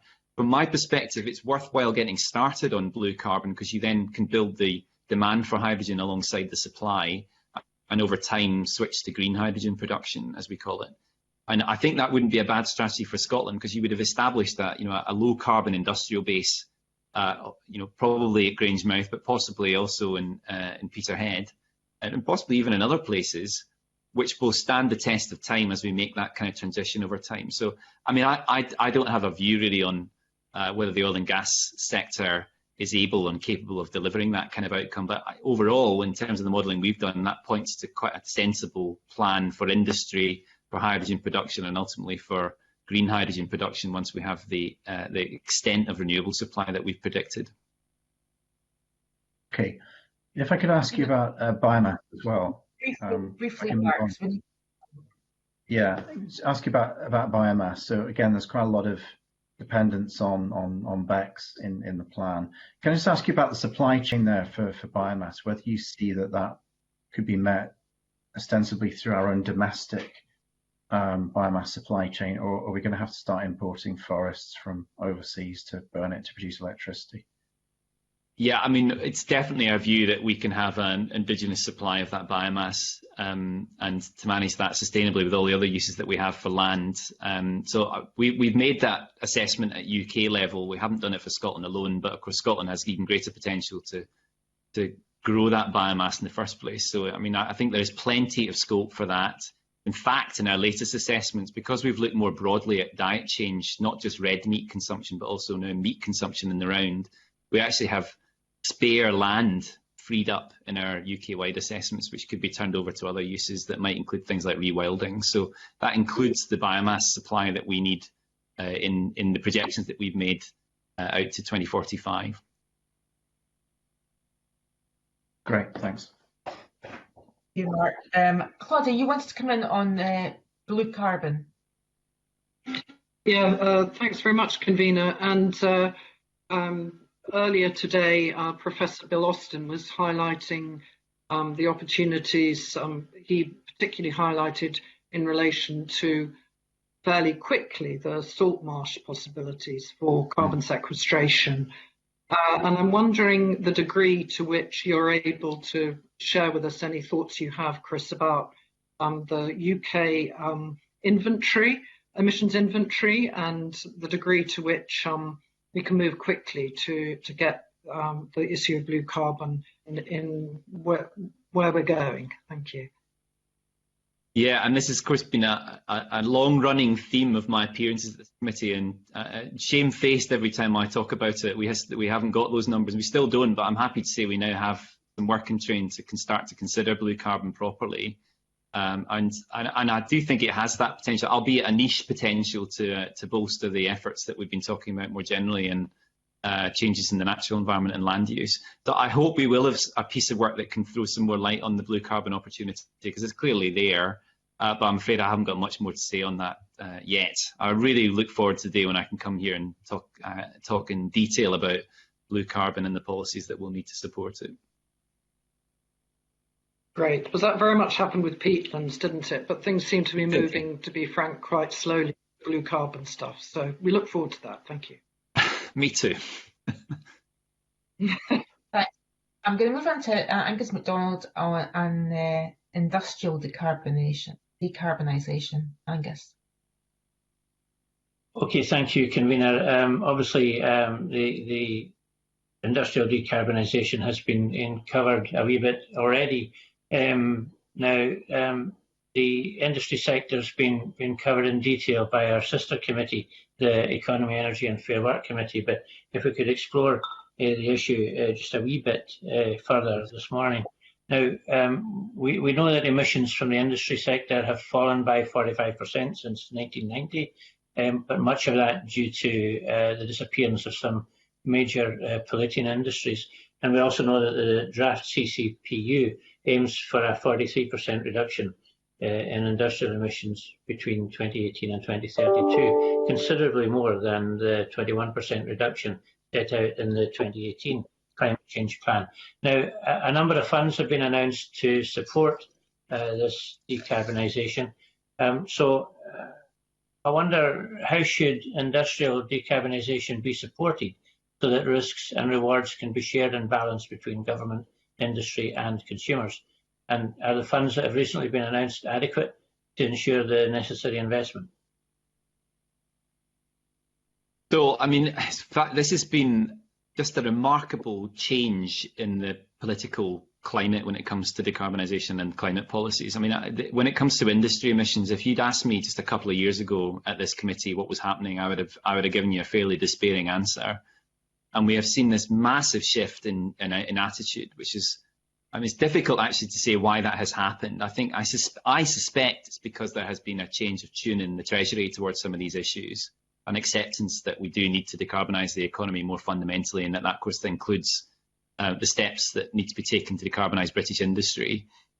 So we're now seeing really astonishing amount of work being done in policy terms to focus on the challenge of industrial decarbonisation. Alongside that, the CCC has also done more on industry decarbonisation, and we've definitely changed our tune on it. So in the last couple of years, we've really moved from thinking of it as a sort of, put it this way, hard to treat sector, to thinking actually that there are lots and lots of opportunities to decarbonise industry, manufacturing, construction and fuel supply as we would know it, actually quickly, to do it quickly. So one of the conditions that we've looked at is asset replacement cycles. Now, assets tend to be very long-lived in those sectors. So you've got to tackle it early, because when it comes to investing in a new piece of plant and machinery, you need to have the conditions right so that the business makes the investment in a zero-carbon piece of plant machinery as early as possible, at the point when that old piece of high-carbon machinery is ready for replacement. So we've moved to thinking that actually there's a huge amount of opportunity here. 5 years ago,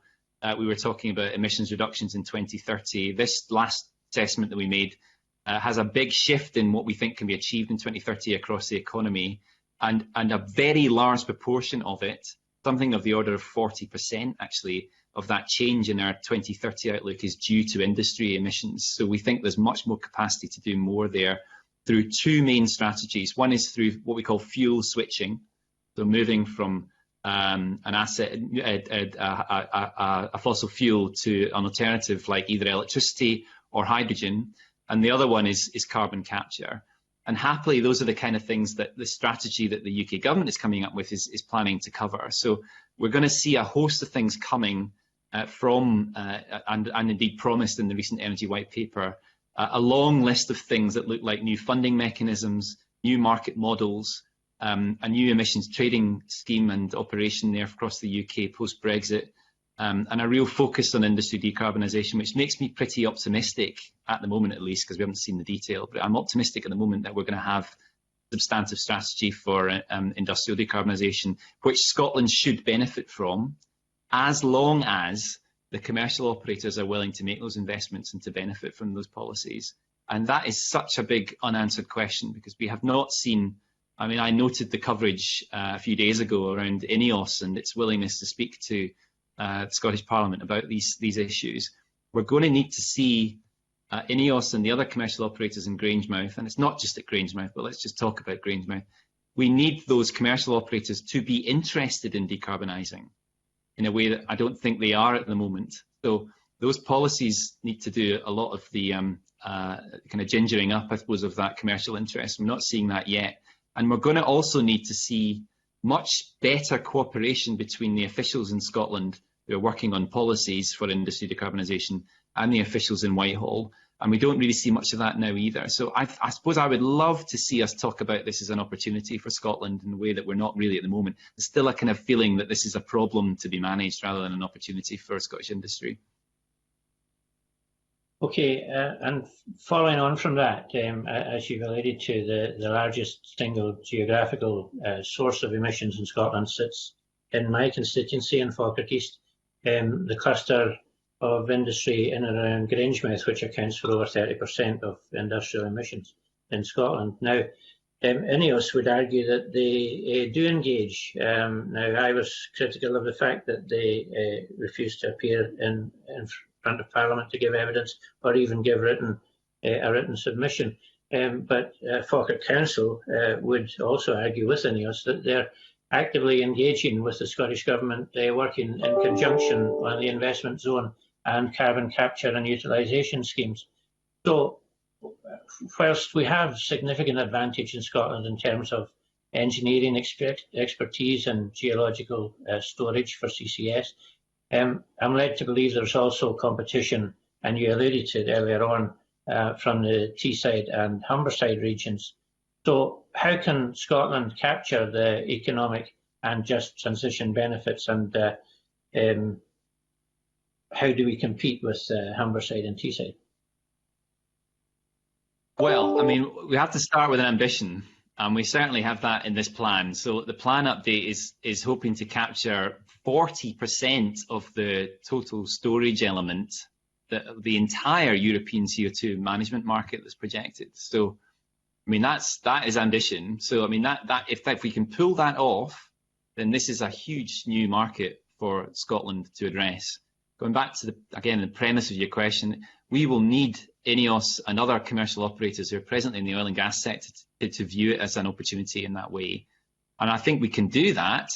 And then there's this additional factor, though, of the competition within the UK. And I think that is a real factor, especially the Teesside competition that you talked about, because in our assessments, and again, in the recent Energy White Paper from the UK government, we're only expecting to see one or possibly two industrial sites developed and operational for carbon capture and storage over the next decade, more after that. But again, this is an area where I really think the Scottish Government has to lean in, if I can use that term. I hope they are very actively discussing the options with their Whitehall colleagues about how to capture the lion's share of that planned support. The plan update calculates that if we get that kind of 40% of European CO2 storage as a market, then that would create over 100,000 jobs in the CCS market. And you know, that, of course, that would be a great prize for Scotland if we could pull that off. And there's a huge amount of engineering expertise here in Scotland that will help with that. So, I mean, again, CCS is a big part of our own assessment because of the optionality that it creates for further decarbonisation in the future, and crucially also because of the jobs that go with it. So it's something that Scotland really should specialise in, but it does rest ultimately on that happy union of Scottish and London politics with a commercial interest in doing it all. So there are clearly massive opportunities, but what would you say are the implications for Scotland's economy and for a just transition if the industrial sector is slow to decarbonise, and how can the Scottish Government better engage with the sector to ensure that all of the potential benefits are captured? Well, I mean, in terms of the just transition issues that the UK faces, oil and gas is one of the issues, but it's not, I mean, it's not top of the pile, but it's massive for Scotland because we've got such a concentrated employment in that sector. And of course, it's been such a big part of the Scottish economy's success over the last 30 and 40 years. So in terms of the just transition, this opportunity to decarbonise industry through carbon capture is one that Scotland really needs to grab, because that will aid immensely the story of how we move jobs from what is presently the high carbon oil and gas industries into something else. There is always a risk here that if we don't do that, if we act too slowly in Scotland, then we're going to see well, a few things potentially. So another area, decarbonising faster, meaning that jobs move somewhere else. And you get this kind of difficult to manage impact on places where, you know, like Aberdeen, where you've got a high concentrated set of jobs in that one sector.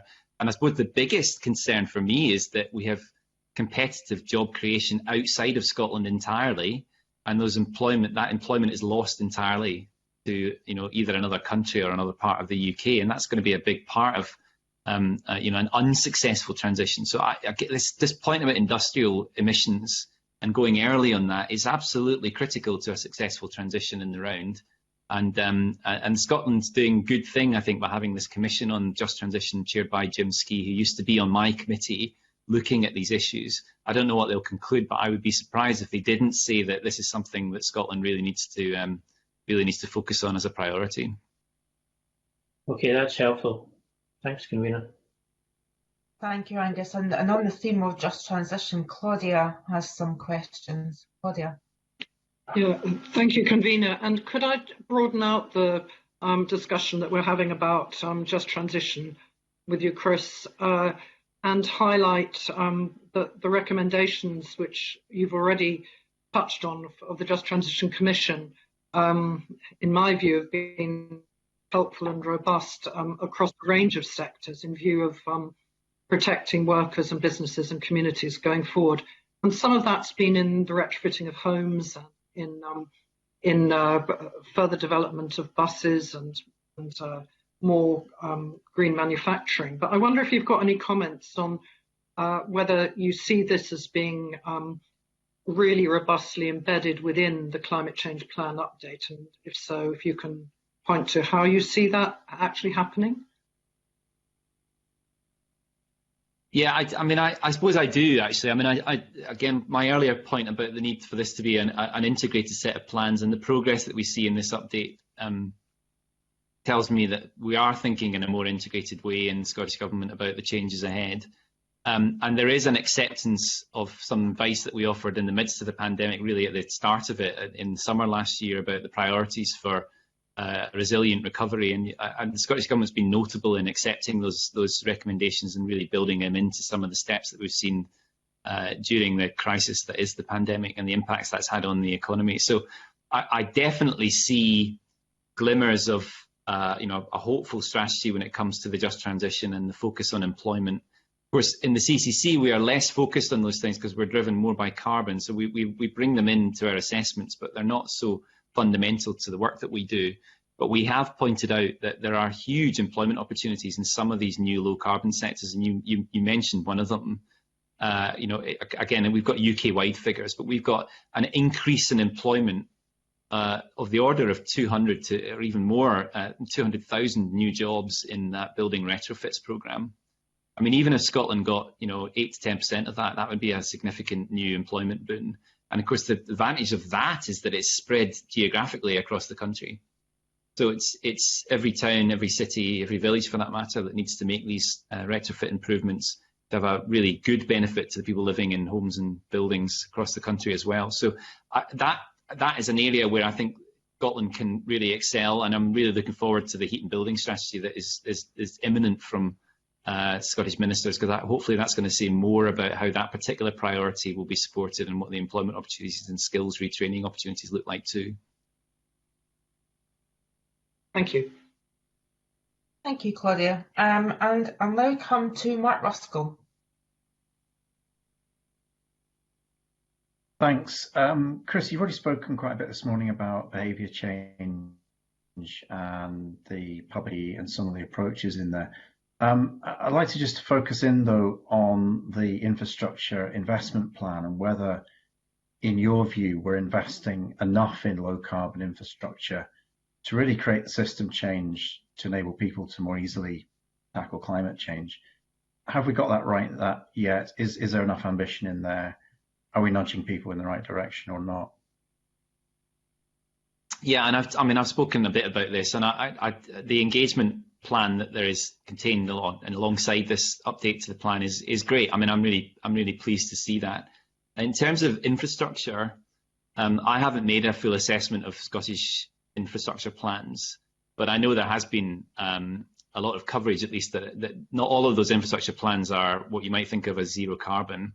A lot of that is because of the road building programme, and I can't get too excited about that. You know, that not everything needs to be about climate change, which is a general point that I raised earlier and runs through all of this, that in terms of behaviour change, we need a set of changes across society, and I've mentioned a few times in evidence to Parliament that I don't like the term behaviour change because I think it implies poor behaviour. But what we need to do is to move people towards a set of positive changes in society that have the happy benefit of cutting emissions as well.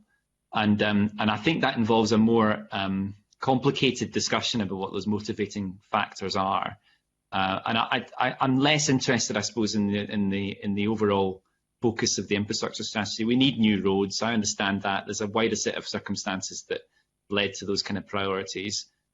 I would love to see us focus on, you know, breaking down the climate strategy into a different set of motivating factors in each sector, so that we understand better what will encourage people to make the transition to low carbon transport, for example, or to invest in the things that will need consumers to invest in their homes to make those homes decarbonised and less drafty. Now, those things don't necessarily have to all be about climate change. So let's see some focus on those wider issues too. Okay. Thank you, Mark. And now to Stuart Stevenson. Thank you, Convener. To what extent, Chris, do the 6 principles that the Climate Change Committee put forward, are they reflected in the update for a green recovery? And perhaps related to that, just to get it all out at once, do you see that will get support if it is part of creating new employment? And you talked about 100,000 jobs in a slightly different context. Chris? I mean, I think it's notable how much those 6 principles for green resilient recovery that we passed to the Cabinet Secretary have been adopted by the Scottish Government. That's, from my perspective, great. I mean, we talked about, it's worth saying what they are. We talked about investing in low carbon and climate resilient infrastructure. We talked about reskilling, retraining, research for net zero, upgrades to homes, action to make it easier for people to walk, cycle and work remotely, tree planting and peatland. Definitely Scottish ministers have responded to those things. You can see that in the actions to date that we have from the Scottish Government. It has been much more fundamentally part of the recovery plans than we see in other parts of the UK, and I think it's to the credit of Scottish ministers that they've managed to do that. We could talk about whether it is sufficient, and of course I would tell you that it is not. You know, there is always more that we can be doing there.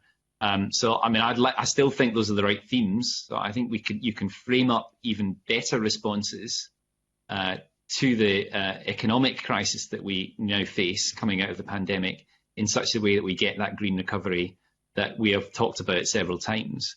If I have one area where I might point ministers, it's to think more about the idea of investment generally in the round.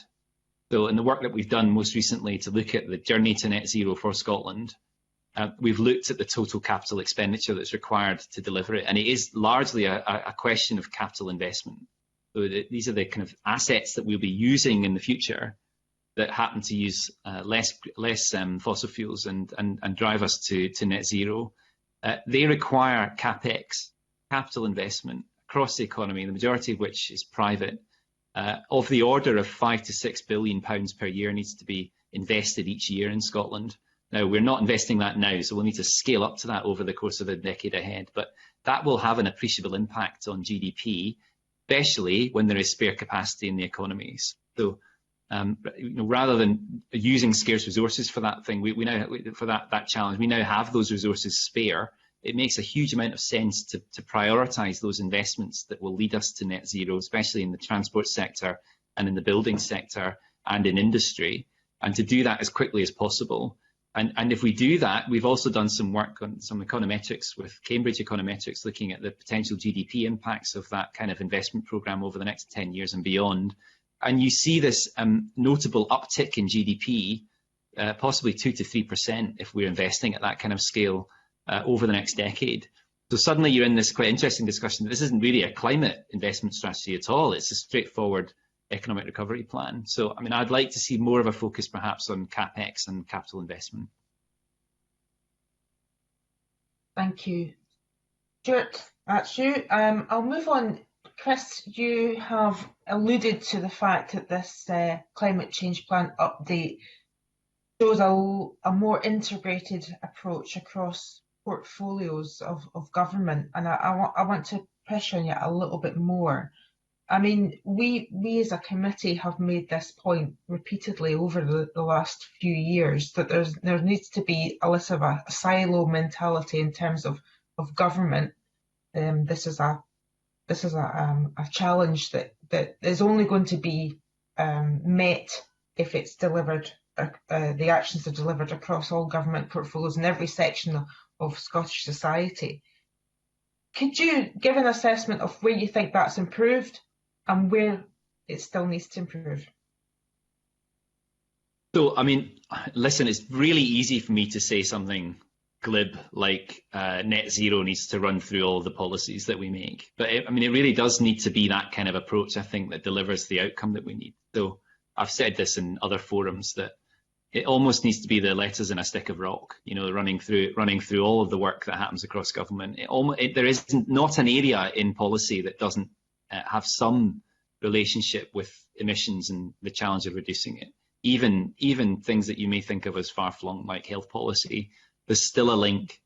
So, you know, it needs to be something that is fundamental to the way that we approach policy making in the round in Scotland and across the UK as well.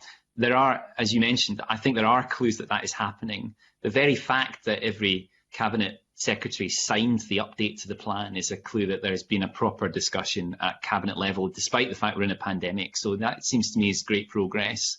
And the Scottish model of government, which has developed over the last 15 to 20 years, helps with that. So yes, it is siloed. I can tell you from experience how siloed it is. But it's not as siloed as Westminster. So you still have the kind of idea that at least the cabinet secretaries receive advice from a range of officials that needn't be solely in their domain, in their portfolio, in their department, as you would refer to it in Whitehall. And I think that more kind of integrated approach can help. The fact that we can't say for certain how the policies in this update to the plan are contributing to the goal of the 2030 target and net zero by 2045 is, I think, the biggest problem. So we've clearly had more integration of policy discussion than ever before. We've clearly got a good integrated set of models happening in terms of the assessment for carbon, but I can't tell you what contribution each portfolio is really making to that overall challenge, except to look in Annex C of this update and see a set of numbers. And I'm afraid I don't know whether those numbers are delivered by the policies that are contained in this update to the plan, or indeed to what degree they are we undershoot. So for me, that's the bit that's missing. Let's just have an open discussion about the extent to which we are actually on course to deliver those emissions reductions. It's perfectly acceptable for there to be a plan that doesn't deliver entirely the statutory targets at this stage. And let's understand what the gap is and what we need to do to plug it. in our scrutiny as a parliament is going to be fundamentally important to that. And we need to be asking the right questions, not just in this committee, but across all the, well, and I mean, obviously, we're asking for your opinion on this. We, as a committee, do feel that there needs to be more attention given across different portfolios. But of course, every committee, of course, has its priority, and they might not see it as their job. I mean, what would you do to convince them that it's actually everyone's? A few things to say on this. I mean, I'm very much expressing a personal opinion here, although we have done a little bit of work on governance in the CCC, but I don't mind expressing a personal view. I mean, I think it's great that you have various committees in Parliament looking and scrutinising the plan. You know, that is clearly progress. We've not had that in the past. I still feel it's difficult, particularly for your committee, to do this well. So, I mean, I certainly think that having a committee in Holyrood that looked at net zero as a challenge specifically would really help. And that would mirror, I suppose, the way that Cabinet has been thinking about it in Scotland too. You see that pressure building in Westminster too. There is more of an apparatus in government in Westminster to look at this through you know, a net zero focused and a climate focused set of committees for Cabinet at UK level. We have that apparatus already in Scotland. So I'd quite like to see the Scottish Parliament get ahead of Westminster by establishing more of a kind of focus on net zero generally, and having a single committee that can call evidence from across the sectors to allow it to do that. I know how difficult that would be, but it would help immensely with the scrutiny process, because some of the divides here are artificial. The fact that I speak to the REC committee and they want to talk about agriculture, but they don't want to talk about you know, some of the changes in land use is a problem. You know, I think you get a divide in the way that the scrutiny is done, and naturally it would be better to be more integrated in the scrutiny as well as in the assessment that we make. So I think we could help provide more clarity if we were speaking to a committee that was as steeped in the issues as ministers are and as the CCC is. I'm going to bring in Mark. Wants a supplementary on this, Mark? Yeah, I think those are really interesting points, Chris, for the next Parliament to consider. But I wanted to ask you about Environmental Standards Scotland, because we now have obviously a kind of partial replacement for the European Commission. And there was some debate, as you were aware of, with the Continuity Bill about the ESS's role in relation to climate change. Have you spoken to the new interim body? Are you working out a way of working that can enhance scrutiny within Parliament on the climate change issue? So no, I haven't spoken to them yet, but I have had various discussions with officials about the setup, and there's a parallel discussion happening with known as the OEP, the Office of Environmental Protection, which is the kind of mirror body at England level, and similar discussions about the involvement of the OEP and that body in the climate targets.